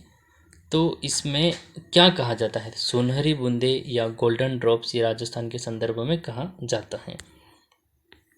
इसके बाद अपन बात करते हैं अगले क्वेश्चन की ओर। देखो अगला क्वेश्चन है, मरुस्थलीकरण का मानव जनित कारण नहीं है। क्या पूछा गया है? मरुस्थलीकरण के कारण कौन कौन से हैं वो तो नहीं, मानव जनित यानी मानव के द्वारा नहीं है। तो मानव जनित अतिचारण, भूमि उपयोग में परिवर्तन। देखो अतिचारण मानव जनित कारण है, मरुस्थलीकरण का मानव जनित कारण नहीं है, अतिचारण मानव जनित है, ठीक है। इसके बाद भूमि उपयोग परिवर्तन भी है। इसके बाद में बात करते हैं अपन तीसरे पॉइंट की, इसके बाद में चौथे पॉइंट की। तो जनसंख्या दबाव ये सभी है, लेकिन अल्प वर्षा, क्या वर्षा जो होती है वो मनुष्यों के हाथ में नहीं, ठीक है, वो तो नेचुरली होती है। तो मानव जनित कारण नहीं है, तो इसका जो सही आंसर हो जाएगा वो तीसरा होगा। तो कौन कौन से ऑप्शन थे, एक बार ऑप्शन को वापस देख लेते हैं अपन, क्या क्या चीज़ें थी। एक तो अतिचारण यानी अत्यधिक चराई करना, तो मरुस्थलीकरण का कारण है। भूमि उपयोग परिवर्तन भी मरुस्थलीकरण का कारण है। अल्प वर्षा, जनसंख्या दबाव। तो जनसंख्या जो दबाव है वो भी होगा, लेकिन अल्प वर्षा, वर्षा की कमी, वर्षा में कमी होना ये मनुष्यों के हाथ में नहीं है, तो ये मानव जनित कारण नहीं होगा। इसके बाद में हम अगले क्वेश्चन की ओर आगे चलते हैं। नेक्स्ट क्वेश्चन जो हो जाएगा, निम्न में से भारत का सबसे शुष्क स्थान कौन सा है? यानी जो ऑप्शन दे रखे हैं उनमें से ऐसा कौन सा स्थान है जो भारत में शुष्कता बहुत ज़्यादा शुष्क है? जयपुर, जैसलमेर, कोटा, बाड़मेर। तो सभी बच्चे जानते हैं जो पश्चिमी भाग हैं जिसमें बीकानेर, बाड़मेर, गंगानगर, जैसलमेर वाले इलाके आते हैं, तो उनमें से भारत में सबसे शुष्क स्थान पूछा गया तो वो हो जाएगा आपका जैसलमेर जिला। कौन सा हो जाएगा? जैसलमेर जिला। इसके बाद में अगले क्वेश्चन की ओर बात करते हैं अपने। जो अगला क्वेश्चन हो जाएगा वो, सामान्यतः राजस्थान में दक्षिण पश्चिम मानसून की अवधि क्या होती है? यानी जो राजस्थान में दक्षिण पश्चिम मानसून होता है उसकी अवधि क्या है? जून से सितंबर में। यानी सिंपल सा क्वेश्चन है, यानी बारिश कब तक रहती है राजस्थान में? तो जून से सितंबर, जून जुलाई अगस्त सितंबर यानी 4 महीने तक रहती है। अक्टूबर नवंबर में मानसून वापस लौटने लगता है, जिसे मानसून प्रत्यावर्तन काल कहते हैं। इन सारी चीज़ों को आप एक दूसरे के साथ लिंक करके जोड़ते हुए चले, ठीक है, हमें याद रह जाएगा आराम से। इसके बाद में बात करते हैं अगले क्वेश्चन की। राजस्थान में जून माह में न्यूनतम वायुदाब किस जिले में संभावित है, वह है, यानी जून महीने में राजस्थान में न्यूनतम वायुदाब, राजस्थान में सर्वाधिक न्यूनतम वायुदाब होता है वो जैसलमेर जिले में होता है। ये 997 मिलीबार तक पहुंच गया है, ठीक है, इतना रिकॉर्ड किया गया है। राजस्थान में जून महीने में न्यूनतम वायुदाब किस जिले में पाया जाता है, तो राजस्थान में जून महीने में न्यूनतम वायुदाब जैसलमेर जिले में 997 मिलीबार तक अंकित किया गया है। इसके बाद में हम नेक्स्ट क्वेश्चन की ओर आगे बढ़ते हैं। अगला जो क्वेश्चन हो जाएगा, अब इस क्वेश्चन को समझना, ये कोपेन के वर्गीकरण के अनुसार ही दिया गया है, ठीक है, या फिर जो सामान्य 5 प्रकार से थे उसके हिसाब से भी दे सकता है, कोपेन का भी है और ये सामान्य है। देखो, राजस्थान का कौन सा जिला अति आर्द्र जलवायु में स्थित है, तो ये 12। अब इस क्वेश्चन को छोड़ो, हमें जो ऑप्शन दिए कि उन पे ध्यान रखना है, 1 2 3 4 5, यानी राजस्थान का जो जलवायु वर्गीकरण क्या है, जो सामान्य रूप से 5 प्रकार है, तो ये जो सामान्य रूप से 5 प्रकार थे इनकी व्याख्या है, और कोपेन के अनुसार 4 प्रकार से है। ये चीज़ें याद रखना, सामान्य 5 कोपेन के अनुसार 4 प्रकार। देखो, ये 5 प्रकार जो दिए रखे हैं वो सामान्य रूप से, पहला है शुष्क जलवायु। तो सभी को पता है शुष्क जलवायु जहाँ पे रेतीला भाग होगा, जहाँ गर्मी होगी, जैसलमेर, बाड़मेर, जोधपुर, कौन कौन से हो जाएंगे, तो जैसलमेर, जोधपुर, बाड़मेर, ये 3 ज़िले। यहाँ पे गंगानगर बीकानेर वाला इलाका भी हम जोड़ सकते हैं, कोई दिक्कत नहीं होगी अगर आपने बीकानेर जोड़ दिया, बिल्कुल सही होगा। तो पहला हो गया आपका, देखो पहला समझे, शुष्क जलवायु प्रदेश जैसलमेर, बाड़मेर, जोधपुर में। इसके बाद में अपन नेक्स्ट क्वेश्चन, नेक्स्ट जो दूसरा है, दूसरा क्या हो जाएगा, अर्ध शुष्क। तो लोनी बेसिन, शेखावटी प्रदेश यानी जालौर, पाली, नागौर। देखो, जोधपुर, नागौर, इसके बाद में जालौर है, इसके बाद पाली है, बाड़मेर वाला थोड़ा बहुत यानी पश्चिमी बाड़मेर है, तो यानी ये अर्ध शुष्क, ठीक है, यानी जिस तरह से यहाँ देखना, ये अरावली है, और अरावली के यहाँ थोड़े बहुत जो जिले हैं सटे हुए, वो सारे अर्ध शुष्क जलवायु प्रदेश, यानी बहुत ज़्यादा शुष्क भी नहीं है, जैसे जोधपुर की जो थोड़ी बहुत स्थितियाँ हैं, ठीक है, शुष्क वाली। ये देखो, ये जो प्रदेश है कौन सा, शेखावटी प्रदेश, और लोनी बेसिन, जहाँ जहाँ लोनी नदी चलती है वो वाला, जालोर, पाली, नागौर, ये सारे के सारे अर्ध शुष्क जलवायु प्रदेश के अंतर्गत आते हैं। इसके बाद में हम बात करते हैं उप आर्द्र जलवायु प्रदेश। उप आर्द्र जलवायु प्रदेश, तो जयपुर, अजमेर, टोंक, भीलवाड़ा, राजसमंद, इन चीज़ों को याद रखना, कौन से हैं, जयपुर, अजमेर, टोंक, भीलवाड़ा, और उप आर्द्र में मैंने चित्तौड़गढ़, ये सारे हैं। तो मैंने उप आर्द्र में बताया था मध्य एवं मध्य पूर्वी राजस्थान, अजमेर भी आ गया मध्य में, जयपुर, टोंक, भीलवाड़ा, राजसमंद, चित्तौड़गढ़, ये उप आर्द्र में। यहाँ पे भरतपुर, अरवल जोड़ा जाए तो भी कोई दिक्कत नहीं होगी, सही हो जाएगा आपका आंसर। इसके बाद में अपन बात करते हैं आर्द्र जलवायु प्रदेश। अति आर्द्र नहीं दे रखा है, आर्द्र है, तो कौन सा हो जाएगा, ये हो जाएगा आपका दक्षिण पूर्वी राजस्थान। कौन सा, दक्षिण पूर्वी, सवाई माधोपुर, करौली, बूंदी, राजसमंद, यहाँ पे आर्द्र जलवायु है। फिर अति आर्द्र है, देखो यहाँ पे राजसमंद के बाद में उदयपुर भी आ जाता है। आर्द्र जलवायु प्रदेश में उदयपुर आएगा, इतना याद रखना। अति आर्द्र में डूंगरपुर, बांसवाड़ा ही आते हैं। अति आर्द्र के अंतर्गत डूंगरपुर, बांसवाड़ा आते हैं, और आर्द्र में उदयपुर आएगा, ठीक है, यहाँ पे राजसमंद के बाद में उदयपुर हम लिख सकते हैं। इसके बाद में देखते हैं अति आर्द्र, तो कोटा, बारा, झालावाड़ा, बांसवाड़ा है, आबू क्षेत्र है, डूंगरपुर, ये सारे आपके अति आर्द्र में आ जाते हैं, ठीक है। देखो, शुष्क में तो पश्चिमी राजस्थान है, जैसलमेर, बाड़मेर, जोधपुर। अर्ध शुष्क में नागौर, पाली, जालोर वाले इलाके। उप आर्द्र में मध्य और मध्य पूर्वी राजस्थान, जयपुर, टोंक है, फिर सवाई माधोपुर, भीलवाड़ा, राजसमंद, ये वाले है। आर्द्र में आपका आ जाएगा, आर्द्र में अगर सिरोही को हम ले सकते हैं, आर्द्र में सिरोही भी आ जाएगा, सवाई माधोपुर आ जाएगा, करौली, बूंदी, राजसमंद, चित्तौड़गढ़ भी आ जाएगा, उदयपुर भी आ जाएगा। लेकिन अति आर्द्र आते ही तो माउंट आबू, बांसवाड़ा, देखो माउंट आबू, बांसवाड़ा, डूंगरपुर अति आर्द्र में हमेशा तीनों आते हैं। इसके अलावा कोटा, बारा, झालावाड़ एरियो को भी हम जोड़ सकते हैं। अति आर्द्र में सिरोही पूरा नहीं आएगा, केवल और केवल आबू वाला इलाका आएगा। इसके बाद में है अगला क्वेश्चन। अगले क्वेश्चन की ओर आगे बढ़ते हैं। ये जो क्वेश्चन हो जाएगा अपना, उसमें दे रखा है निम्नलिखित में से कौन से जिलों का समूह सर्वाधिक औसत वार्षिक वर्षा प्राप्त करता है। यानी राजस्थान के वे जिले पूछे गए हैं जहाँ पे राजस्थान में सर्वाधिक वार्षिक वर्षा होती है, झालावाड़ और बांसवाड़ा में। झालावाड़ और बांसवाड़ा दो जिले हैं जहाँ पे सर्वाधिक वार्षिक औसत वर्षा होती है। इसके बाद में जो अगला क्वेश्चन हो जाएगा, ग्रीष्म ऋतु में राजस्थान में कम वायुदाब का क्षेत्र होता है। ग्रीष्म ऋतु में अगला जो क्वेश्चन हो जाएगा, ग्रीष्म ऋतु में राजस्थान में कम वायुदाब क्षेत्र है। यानी ग्रीष्म ऋतु में राजस्थान में सबसे कम वायुदाब कहाँ पाया जाता है। तो आइए इसका आंसर देखते हैं। पश्चिमी क्षेत्र में। कहाँ पे पाया जाता है? पश्चिमी क्षेत्र में। अभी हमने पढ़ा था कि जो 997 मिलीबार तक दाब जैसलमेर में अंकित किया गया है, तो वहाँ से इस प्रकार इस क्वेश्चन को लिंक करते हुए चले कि सबसे कम वायुदाब कौन से क्षेत्र में होगा, तो पश्चिमी क्षेत्र यानी पश्चिमी राजस्थान में, जैसलमेर, बीकानेर, बाड़मेर वाले जिलों में हो जाएगा। इसके बाद में अपन बात करते हैं अगले क्वेश्चन की।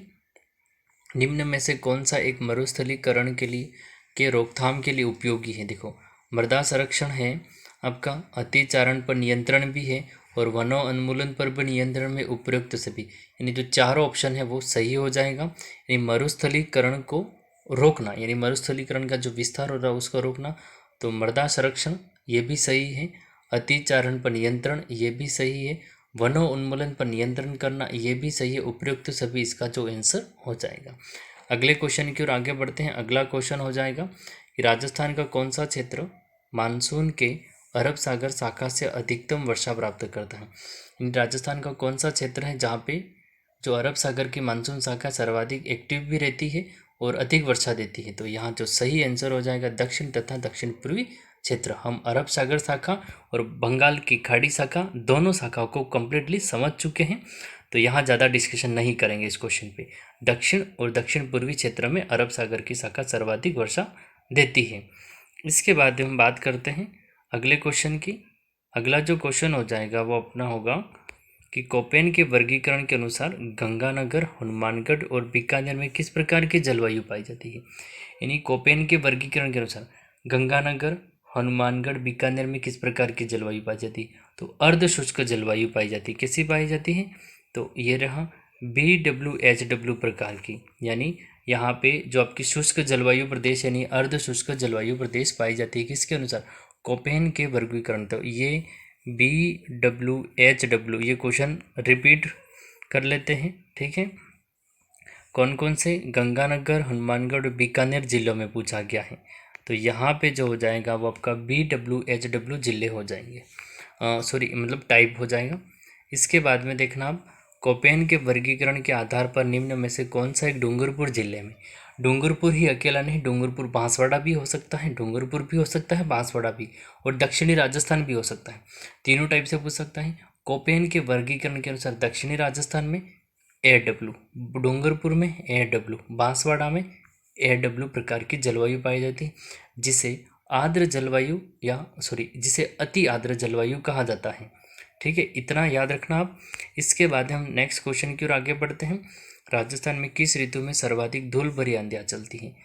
यानी धूल भरी आंधियाँ कब चलती हैं, ग्रीष्म ऋतु में, गर्मियों के दिनों में धूल भरी आंधियाँ उड़ती रहती हैं। ये बिल्कुल ही सामान्य मतलब नॉर्मल क्वेश्चन है, सभी स्टूडेंट जानते हैं, सभी बच्चे इसको जानते हैं कि सर्वाधिक धूल भरी आंधियाँ कब चलती है, तो ग्रीष्म ऋतु में चलती है। इसके बाद में हम नेक्स्ट क्वेश्चन की ओर आगे बढ़ते हैं। अगला जो क्वेश्चन हो जाएगा आपका, राजस्थान के किस जिले में सर्वाधिक वाष्पीकरण और वाष्पोत्सर्जन की दर यानी वार्षिक दर अधिक होती है। यानी राजस्थान का ऐसा कौन सा जिला है जिसमें सर्वाधिक क्या होता है, वाष्पीकरण की क्रिया, सर्वाधिक वाष्पोत्सर्जन। तो आप खुद ही सोचिए कहाँ होगा, जहाँ पे सबसे ज़्यादा गर्मी होगी भाई, जहाँ पे पेड़ पौधे कम होंगे, जहाँ पे बहुत ज़्यादा गर्मी होगी वहाँ वाष्पीकरण की क्रिया तेज होगी। तो कौन सा, पश्चिमी राजस्थान। और पश्चिमी राजस्थान में भी जिला पूछे तो कौन सा, जैसलमेर जिला। कौन सा जिला? जैसलमेर जिला। इसके बाद में बात करते हैं अपन अगला क्वेश्चन है राजस्थान के किस जिले में सबसे कम वाष्पीकरण और सबसे कम वाष्पोत्सर्जन की प्रक्रिया होती है। यानी बिल्कुल ही कॉमन सेंस की बात है, जहाँ पे अधिक वनस्पति होगी, गर्मी कम होगी, ठंडी वाली जगह होगी, यानी ठंडा मौसम, नमी होगी, तो वहाँ पे वाष्पीकरण की प्रक्रिया, वाष्पोत्सर्जन की प्रक्रिया धीरे होगी, कम होगी। तो कौन सा इलाका? दक्षिणी राजस्थान, बांसवाड़ा। जिला पूछे तो बांसवाड़ा। यहाँ औसत वार्षिक दर पूछी है, वाष्पीकरण सबसे ज़्यादा जैसलमेर में। औसत वार्षिक दर कम पूछे, सबसे कम वाष्पीकरण, तो बांसवाड़ा जिला। इसके बाद में अगले क्वेश्चन की ओर आगे बढ़ते हैं कि गर्मियों में माउंट आबू का तापमान राजस्थान के अन्य स्थानों की तुलना में कम रहता है, क्योंकि कारण बताना है हमें। यानी गर्मियों में जो माउंट आबू है उसका तापमान अन्य स्थानों की तुलना में काफ़ी कम रहता है, थोड़ा ठंडा रहता है। क्यों? कारण है, माउंट आबू ऊंचाई पर स्थित है। और ये क्वेश्चन बहुत ही इम्पोर्टेंट है। माउंट आबू की जो जलवायु है उसका निर्धारक कारक है, ना तो महाद्वीपीयता हो जाएगा, ना मतलब गर्मी ना सर्दी, वहाँ पे सीधा काम करेगा ऊंचाई, सीधा काम करने वाला ऊंचाई वाला फैक्टर। ठीक है, तो यानी अगर पूछा जाए कि जो राजस्थान है सिरोही या माउंट आबू की जलवायु निर्धारकरण का कारण है, तो ऊंचाई उसका कारण है, माउंट आबू ऊंचाई पर स्थित है इसलिए। इसके बाद में निम्न में से कौन सा सुमेलित नहीं है, यानी सुमेलित नहीं है यह पूछा गया है। तो यहाँ देखिए, यहाँ पे ये है आपका कोपेन का वर्गीकरण। क्या हो जाएगा? ये आपका कोपेन का वर्गीकरण। इसको देखना, देखो यहाँ पूरा कोपेन का वर्गीकरण है। ए डब्ल्यू कहाँ है? बिल्कुल दक्षिणी राजस्थान में, तो सही है। ठीक है, देखो यहाँ देखना ए डब्ल्यू कहाँ है, तो दक्षिणी राजस्थान में। इसके बाद अपन बात करते हैं सी डब्ल्यू जी उत्तरी राजस्थान में, तो गलत हो जाएगा। सी डब्ल्यू जी मैंने बताया था आपको मध्य पूर्वी राजस्थान में, मध्य राजस्थान में है। तीसरा देखें, बी डब्ल्यू शुष्क मरुस्थल, बिल्कुल सही है। बी डब्ल्यू एच डब्ल्यू कितने सारे जिले पढ़ लिए, कितने बार पढ़ लिया? शुष्क जलवायु प्रदेश बी डब्ल्यू एच डब्ल्यू कहलाता है। ए डब्ल्यू दक्षिणी राजस्थान अति आर्द्र या आर्द्र वाला कहलाता है। इसका बी एस एस डब्ल्यू अर्ध शुष्क मरुस्थल कहलाता है, तो ये भी सही है। ठीक है, तो ये सारी चीज़ें यहाँ देखना। देखो ये पहला ए डब्ल्यू दक्षिण राजस्थान में सही है। तीसरा बी डब्ल्यू एच डब्ल्यू शुष्क मरुस्थल बीकानेर बाड़मेर वाले इलाके, ठीक है, जैसलमेर वाला इलाका बिल्कुल सही हो जाएगा। बी एच अर्ध शुष्क जालोर पाली नागौर वाले इलाके, तो ये भी जोधपुर वाला इलाका, तो ये भी सही है। इसके बाद में देखना, देखो यहाँ इसकी व्याख्या पढ़ लेते हैं। कोपेन ने राज्य की 4 जलवायु प्रदेशों में बांटा, यानी कोपेन ने राजस्थान की जलवायु को या राजस्थान को जलवायु के हिसाब से 4 भागों में बांटा। कितने भागों में बांटा है? तो 4 भागों में बांटा है। इसके बाद में बात करते हैं शुष्क शीत जलवायु प्रदेश सी डब्ल्यू अरावली पर्वत के दक्षिण पूर्वी तथा पूर्वी भाग का क्षेत्र सम्मिलित है। मैं फिर से बता रहा हूँ, सी डब्ल्यू जी मध्य और मध्य पूर्वी राजस्थान में काम करता है। जयपुर है, टोंक है, सवाई माधोपुर है, राजसमंद वाले उन इलाकों में ये होता है। और मरुस्थलीय जलवायु के लिए BWHW को प्रयुक्त किया गया, तो ये तीसरा ऑप्शन हो गया। तो ये कोपेन का वर्गीकरण है। इसको अच्छे से आप एक बार पुनः वापस जब वीडियो को दोबारा देखते हुए, तो इसको इन सभी पॉइंट को याद रखना। AW दक्षिणी राजस्थान में, CWG यहाँ पे तो गलत है, लेकिन हमें मध्य पूर्वी राजस्थान। फिर BWHW शुष्क मरुस्थल कहलाता है पश्चिमी राजस्थान। अर्ध शुष्क मरुस्थल BSW कहलाता है कहाँ पे? तो जोधपुर है, नागौर है, पाली है, वो वाले इलाके यहाँ पे आ जाएंगे। इसके बाद में अगले क्वेश्चन की बात करते हैं अपन कि जलवायु की दृष्टि से अधिकांश राजस्थान स्थित है, यानी जलवायु की दृष्टि से राजस्थान का भाग किस क्षेत्र में स्थित है? उपोष्ण कटिबंधीय में। किस में स्थित है? उपोष्ण कटिबंधीय में स्थित है। इसके बाद में है राजस्थान में शीतकाल में वर्षा करने वाले विक्षोभों की उत्पत्ति होती है। वो मावट वाली बात कर रही है, यानी मावट, क्या बात कर रहा है? मावट। राजस्थान में शीतकाल में पश्चिमी विक्षोभों से वर्षा होती है। जिसको मावट या राजस्थान के संदर्भ में गोल्डन ड्रॉप्स कहते हैं, सुनहरी बूंदे कहते हैं। गेहूं की खेती के लिए बहुत उपयोगी, कहाँ, उत्तरी राजस्थान में गंगानगर हनुमानगढ़ जिलों में काम आती है, यानी ज़्यादा लाभदायक उन्हीं जिलों में होती है। अब बात करते हैं ये आती कहाँ से।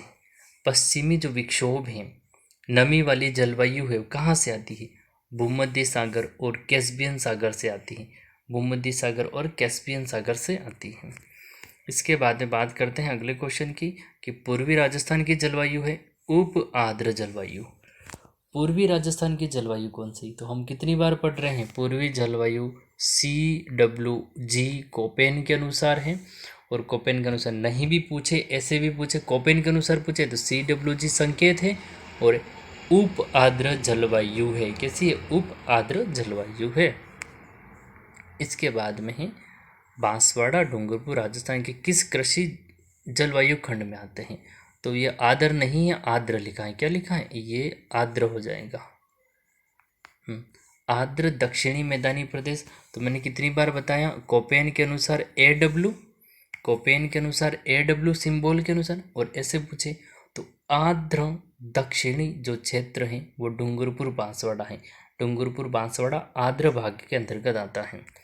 इसके बाद में अगले क्वेश्चन में देखते हैं, राजस्थान में औसत वार्षिक वर्षा, ये कई बार पूछा गया है, 57.51 सेमी, क्या हो जाएगा, 57.51 सेमी। ये राजस्थान में औसत वार्षिक वर्षा कब होती है, कितनी होती है, 57.51 सेंटीमीटर सेमी होती है।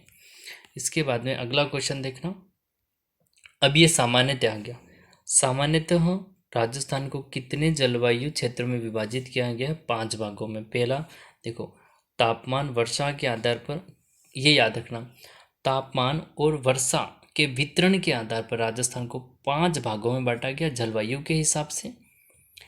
पहला है शुष्क जलवायु प्रदेश, दूसरा है अर्ध शुष्क जलवायु प्रदेश, तीसरा है उप आर्द्र जलवायु प्रदेश, चौथा है आर्द्र जलवायु प्रदेश, और पांचवा है अति आर्द्र जलवायु प्रदेश। अब मैं इनको एक एक जिले बता देता हूँ। देखो, शुष्क जलवायु प्रदेश बीकानेर, जैसलमेर, बाड़मेर, बाड़मेर, गंगानगर, यानी जो रेड क्लिफ के रेखा के यानी मुख्य 3 से 4 जिले जो कि बिल्कुल ही पश्चिमी राजस्थान में बिल्कुल ही शुष्क जलवायु प्रदेश है। अर्ध शुष्क जलवायु प्रदेश पाली, नागौर, जालोर, जोधपुर, और फिर थोड़ा बहुत बाड़मेर वाला, ऊपर से हनुमानगढ़, नागौर, ये अर्ध शुष्क में आते हैं। कहाँ पे अर्ध शुष्क में, जहाँ पे यानी 40 सेमी के 25 यानी 40-50 सेमी के आसपास वर्षा हो जाती है। उपाद्र सम प्रदेश, धोगड़ा वन प्रदेश कहा जाता है। उपाद्र जयपुर, जयपुर है, टोंक है, सवाई माधोपुर, राजसमंद, ये वाले के। आर्द्र जलवायु प्रदेश, आर्द्र जलवायु में सिरोही आ गया, फिर बांसवाड़ा आ गया, सॉरी बांसवाड़ा नहीं, सिरोही, उदयपुर आपका आ गया। इसके बाद में चित्तौड़गढ़ आ गया, ये बिल्कुल ही आर्द्र के अंतर्गत आते हैं। अति आर्द्र में तो बांसवाड़ा आता है, अति आर्द्र में बांसवाड़ा, डूंगरपुर, झालावाड़, कोटा अति आर्द्र के अंतर्गत आता है, क्योंकि यहाँ एरिया में बहुत अधिक वर्षा होती है। इसके बाद में नेक्स्ट क्वेश्चन की आगे होकर अगला क्वेश्चन है आपका, किस दिशा में राजस्थान में वर्षा की मात्रा में वृद्धि होती है। वर्षा की मात्रा में किस, ये दिशा याद रखना, उत्तर पश्चिम से दक्षिण में। भाई उत्तर पश्चिम में तो नहीं, गंगानगर, बीकानेर, बाड़मेर तो वैसे ही कम होती है। फिर दक्षिण पूर्व, तो दक्षिण में कौन से आपके दक्षिण में जिले हो जाएंगे, बांसवाड़ा है, डूंगरपुर, फिर प्रतापगढ़, फिर झालावाड़ा, कोटा, इस साइड तो वर्षा जैसे जैसे आगे कोटा की साइड बढ़ते तो वर्षा बहुत अधिक होती है, बांसवाड़ा में तो और ज़्यादा होती है। दक्षिण पूर्वी जिलों में वर्षा की मात्रा अधिक होती है। तो वर्षा की मात्रा अधिक होती है, वृद्धि होती है, तो उत्तर पश्चिम से दक्षिण पूर्व की ओर जाने पर होती है। ठीक है। इसके बाद में अगले क्वेश्चन की बात करते हैं, राजस्थान में उत्पन्न वायु भंवर क्या कहलाता है। तो राजस्थान में उत्पन्न वायु का भंवर भभूलिया कहलाता है, और यह एक चक्रवात है। इस चीज़ों को याद रखना, यह एक चक्रवात है। यानी भभूलिया है क्या, यानी अपने गर्मियों के दिनों में देखा होगा, जो संवहनीय धाराओं के कारण गर्मियों के दिनों में देखा होगा आपने, इस तरह से वायु का एक चक्रवात उत्पन्न होता है। ठीक है, इस तरह से, तो ये वाला इस तरह से, ये तो समकोण होता है, देखो ये इस तरह से वायु का एक चक्रवात उत्पन्न होता है, जिसे भभूलिया कहा जाता है। इसके बाद में देखना, राजस्थान में जुलाई माह के वायुदाब मानचित्र में 999 मिलीबार पर रेखा किन जिलों से होकर गुजरती है? यानी राजस्थान में जुलाई महीने के अंतर्गत 999 मिलीबार दाब की जो रेखा है वो किन जिलों से होकर गुजरती है? क्वेश्चन ये पूछा गया हमें। तो देखो 997 पूछे तो जैसलमेर वाला इलाका। देखो अगर इसको ये पांचों पॉइंट्स लाइन में आपको बता दूँ, देखो ये राजस्थान का एक मैप बना देता हूँ मैं, यहाँ पे एक रफली मैप बनाता हूँ, इस चीज़ को याद रखना आप, ठीक है। राजस्थान का एक नॉर्मली अपन मैप बना रहे हैं। देखो या एक एक लाइन बता देता हूँ मैं आपको। देखो ये 997, इसको कुछ और कलर ले लेते हैं अपन, ठीक है। इसका कोई और कलर हम चेंज करते हैं इसको। देखो ये लाइन पूछे 997 मिलीबार जैसलमेर जिले से होकर गुजरती है। ये वाली लाइन पूछे 998 मिलीबार जोधपुर नागौर वाले इलाके से गुजरती है। यहाँ से पूछे तो 999 जो कि आपकी जालोर पाली अजमेर टोंक से गुजरती है। फिर 900 यानी 1000 पूछे तो ये आपका हो जाएगा चित्तौड़गढ़ है, उदयपुर वाला इलाका है, इस साइड में राजसमंद वाला इलाका। और यहाँ से पूछें तो कोटा और झालावाड़ 1001। तो यहाँ देखना, देखो 997, ठीक है, एक एक चीज़ें लिख लेता हूँ मैं। 997 फिर 998 गुजरती है आपकी जोधपुर वाला अर्ध शुष्क। देखो ये अति शुष्क यानी बहुत ज़्यादा शुष्क, अर्ध शुष्क। यहाँ मध्य वाला इलाका था तो 999 वाला। फिर यहाँ पे उप आर्द्र था, ठीक है, सॉरी यहाँ पे आर्द्र था तो आर्द्र वाले जिलों के अंतर्गत 900 मतलब 1000 आ जाएगा। और अति आर्द्र में झालावाड़ और कोटा वाला इलाका आता है, वहाँ पे 1001 मिलीबार आ जाए। तो सबसे 997 मिलीबार अंकित किया गया है पश्चिमी राजस्थान में। तो 999 पूछा गया हमें, तो ये जालोर पाली अजमेर टोंक में। इसके बाद में है निम्न में से किसने वर्षा को जलवायु प्रदेश के वर्गीकरण का आधार माना है? यानी देखो कोपेन ने माना किसको? वनस्पति को माना। यानी कोपेनहेगन ने जलवायु का जब वर्गीकरण किया तो 4 भागों में बटा, लेकिन आधार किसको माना? आधार वनस्पति को माना। किसको माना? वनस्पति को। और थार्नवेट ने किसको माना? तो यहाँ देखें, देखो ये है आपकी वर्षा को। यानी थार्नवेट ने जब जलवायु का वर्गीकरण दिया तो इसने वर्षा को आधार माना। किसको? बारिश को, वर्षा को आधार माना। इसके बाद में अगला क्वेश्चन, राजस्थान में कौन सी जलवायु नहीं पाई जाती है? तो हमने राजस्थान में 4 से 5 प्रकार की जलवायु पढ़ी है। देखो शुष्क पाई जाती है पश्चिमी राजस्थान में, अर्ध शुष्क जोधपुर नागौर पाली वाले में है। फिर आर्द्र तो दक्षिणी राजस्थान में। ध्रुवीय, राजस्थान में कहाँ ध्रुव है? राजस्थान में ध्रुवीय जलवायु नहीं पाई जाती थी। ये यहाँ पे ऑप्शन यानी अपना जो सही आंसर हो जाएगा वो यहाँ ध्रुवीय जलवायु होगी। बाकी ये चाहे तो पाई जाती है, ये नहीं पाई जाती है। इसके बाद में ये कोपेन का फिर से वर्गीकरण आया। अब जिलों के हिसाब से बांटा गया, डिस्ट्रिक्ट के हिसाब से बांटा गया है। देखना, देखो कोपेन ने अपने वर्गीकरण में निम्न सांकेतिक शब्दों का उपयोग किया था। अब कोपेन के वर्गीकरण को ध्यान से देखना। देखो AW कितनी बार बताया मैंने? आर्द्र जलवायु प्रदेश कहलाता है। AW आर्द्र जलवायु प्रदेश कहलाता है। कहाँ पे है? तो ये मिलान देख लो, डूंगरपुर जिले का दक्षिणी भाग, चित्तौड़गढ़, झालावाड़, बांसवाड़ा, यानी दक्षिणी राजस्थान AW संकेत है कोपेन का वर्गीकरण में। दूसरा BSHW मैंने बताया था स्टेपी जलवायु प्रदेश या अर्ध शुष्क जलवायु प्रदेश। BSHW अर्ध शुष्क जलवायु प्रदेश या स्टेपी जलवायु प्रदेश कहाँ है? तो ये देखो बाड़मेर, जालोर, जोधपुर, नागौर, चूरू, सीकर, झुंझुनू, तो अर्ध शुष्क जलवायु प्रदेश वाले जिले आ गए यहाँ पे। इसके बाद में है आपका BWHW, बिल्कुल ही शुष्क, अति शुष्क कह सकते हैं। तो ये हो गया जोधपुर, जैसलमेर, पश्चिमी जोधपुर, ठीक है, बीकानेर, हनुमानगढ़, श्रीगंगानगर, बिल्कुल ही सटीक जिले दिए हैं यहाँ पे एकदम। इसके बाद में अंतिम देखें, CWG मानसूनी यानी उप आर्द्र, तो हाड़ौती, मेवाड़, डांग क्षेत्र, यानी मध्य एवं मध्य पूर्वी राजस्थान, यानी इसमें कम से कम 10-12 जिले आ जाते हैं ये। तो एक बार इसको पुनः देखें, ये हमारे लिए बहुत ही महत्वपूर्ण रहने वाला है। कोपेन का पूरा का इस क्वेश्चन को आप अच्छे से याद कर ले, ये क्वेश्चन हमारे लिए बहुत ही महत्वपूर्ण रहने वाला है, क्योंकि AW क्या है, आर्द्र, किन जिलों में पाया जाता है, डूंगरपुर, बांसवाड़ा, झालावाड़, चित्तौड़गढ़ बता दिया।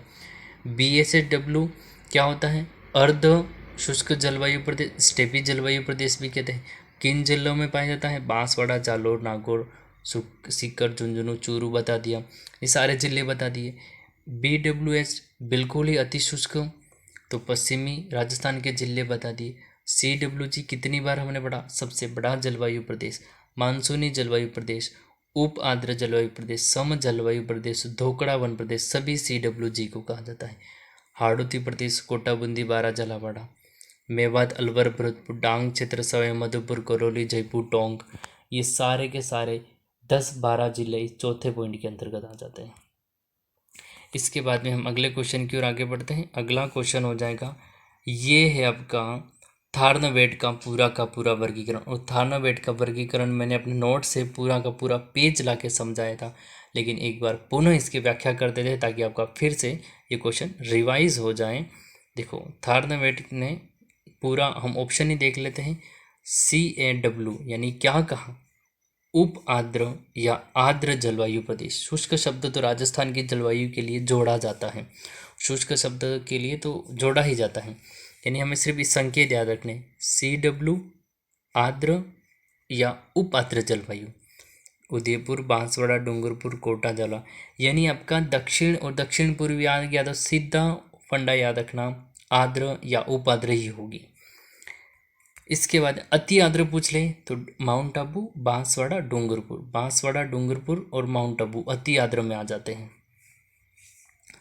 इसके बाद में DAW तो अर्ध शुष्क जलवायु प्रदेश। देखो, CAW, DAW, DBW और EAW, इन चारों को आप अपने हिसाब से याद कर सको, ट्रिक बना के याद कर सकते हो, ठीक है।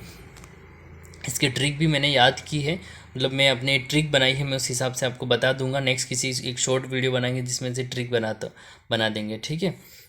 इसके बाद में देखना, DAW ये हो जाएगा अर्ध शुष्क जलवायु प्रदेश। कौन से जिले हैं, इसके सामने के सामने सारे जिले लिखे हुए, देखो, चित्तौड़गढ़, सिरोही, पूर्वी जालौर, पाली, अजमेर, चित्तौड़गढ़, बूंदी है, फिर माधोपुर, टोंक, भीलवाड़ा, जयपुर, दौसा, अलवर, भरतपुर, ये सारे अर्ध शुष्क जलवायु प्रदेश में आ जाते हैं। किसमें आ जाएंगे, अर्ध शुष्क जलवायु प्रदेश के अंतर्गत आ जाते हैं। ये उप आर्द्र के अंतर्गत भी आ जाते हैं। इन चीज़ों को याद रखना, ये जिले उप आर्द्र के अंतर्गत अगर रखे जाए तो भी यही जिले आएंगे अर्ध शुष्क में, लेकिन यहाँ पे कुछ जिले जैसे जोधपुर है वो नहीं है, ठीक है, तो उनको भी ऐड हम कर सकते हैं। इसके बाद अपन बात करते हैं DBW यानी मिश्रित जलवायु प्रदेश। तो यहाँ गंगानगर, चूरू, बीकानेर ये वाले जिले हैं। और EDA यानी मरुद्भिक जलवायु प्रदेश या बिल्कुल ही शुष्क, उष्ण शुष्क कटिबंधीय जलवायु पूछी गई है, तो ये जिले बन जाएंगे जैसलमेर, बाड़मेर, पश्चिमी जोधपुर यानी दक्षिण पूर्वी बीकानेर। तो ये नहीं, यानी पश्चिमी जिले में ये पाई जाती है। पूरा पेज मैंने आपको लिख के बताया था। तो ये जो जिले हैं वो सारे थार्नवेट के वर्गीकरण के आधार पर बताए गए हैं। इसके बाद में अगले क्वेश्चन की अपन बात करते हैं। देखो, निम्नलिखित कथनों पर विचार कीजिए। देखो, राजस्थान में वर्षा दक्षिण और दक्षिण पश्चिम से उत्तर और उत्तर पश्चिम में घटती जाती है, तो ये बिल्कुल ही सत्य है। हमें ये कथन देख लिया था हमने बढ़ने के क्रम में, तो यहाँ पे घटती जाती है, तो दक्षिण और दक्षिण पूर्व में तो बढ़ती है भाई, फिर धीरे धीरे उत्तर में कम होती है, फिर उत्तर से उत्तर में पश्चिम में, तो पश्चिम की ओर जाते बिल्कुल ही घट जाती है पश्चिमी राजस्थान में। तो ये बिल्कुल ही सही कथन है पहला। इसके बाद में बात करते हैं, मानसून के अरब सागर राजस्थान में वर्षा का प्रमुख स्रोत है, तो बिल्कुल सही है। राजस्थान के दक्षिणी इलाकों में अरब सागरीय शाखा से सर्वाधिक वर्षा होती है। राजस्थान के जो अरब सागरी शाखा है उसके दक्षिणी राज्य में, यानी जो दक्षिणी इलाके हैं वहाँ पे वर्षा अधिक होती है। इसके बाद में हम बात करें पश्चिमी राजस्थान में केवल शीतकाल में वर्षा होती है, तो ये बिल्कुल ही गलत हो जाएगा, ऐसा नहीं है। वर्षा ऋतु में भी पश्चिमी राजस्थान में वर्षा होती है, लेकिन वो कई बार यानी अधिकांश स्थिति में 50 सेमी से कम वर्षा होती है। पश्चिमी राजस्थान में 50 सेमी से कम लेकिन वर्षा में अनियमितता पाई जाती है। तो जैसे बाड़मेर के कवास गांव में 2006 में बाढ़ आ गई थी, ठीक है। कई बार जोधपुर में बाढ़ आ गई है। तो इस मतलब ऐसे कई इलाके हैं जहां बाढ़ आने की संभावना, मतलब बाढ़ भी आ जाती है। तो यानी रेगिस्तान में बाढ़ आना तो मतलब बड़ी बात है। तो वो कारण क्या है? वर्षा की अनियमितता, कई बार वर्षा बहुत अधिक हो जाती, कहीं नहीं होती है।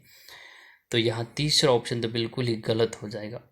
इसके बाद राजस्थान का 50% भाग शुष्क और अर्ध शुष्क जलवायु का प्रदेश है। तो यहाँ पे चारों ऑप्शन सही है, हमें तीसरा ऑप्शन गलत हो जाएगा। देखना, देखो पहला ऑप्शन तो बिल्कुल सही है कि राजस्थान में दक्षिण और दक्षिण पूर्व में वर्षा अधिक है, पश्चिम की ओर जाते हैं तो घट जाती है।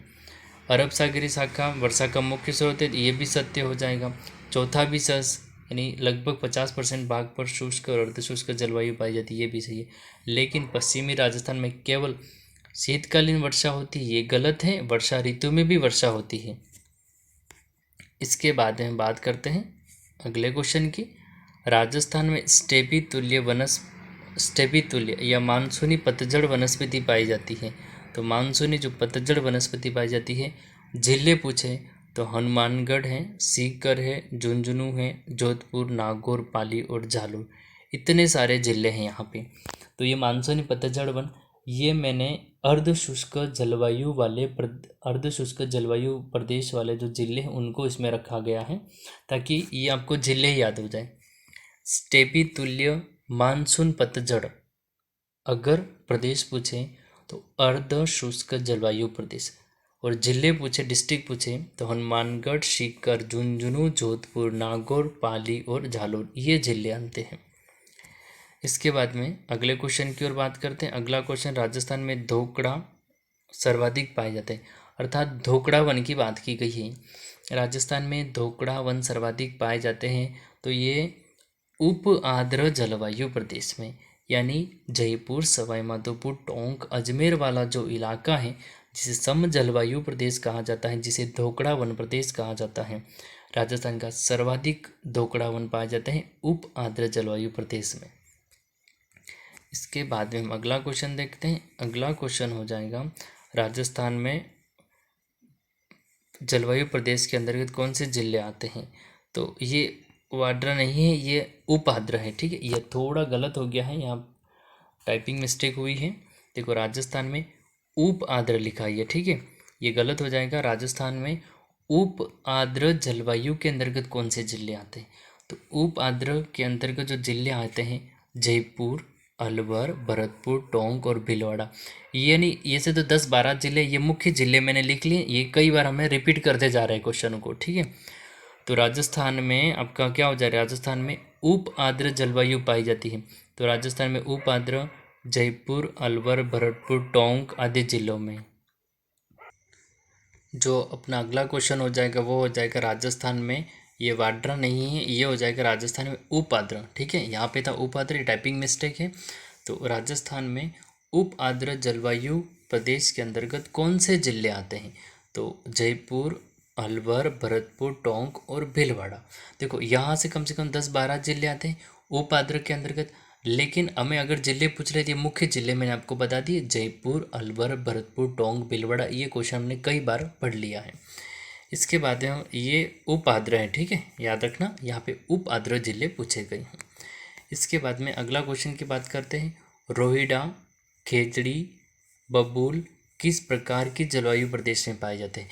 यानी रोहिड़ा है, खेजड़ी है, बबूल है, ये जो वृक्ष है किस प्रकार के जलवायु प्रदेश में? तो ये अर्ध शुष्क जलवायु प्रदेश में पाए जाते हैं।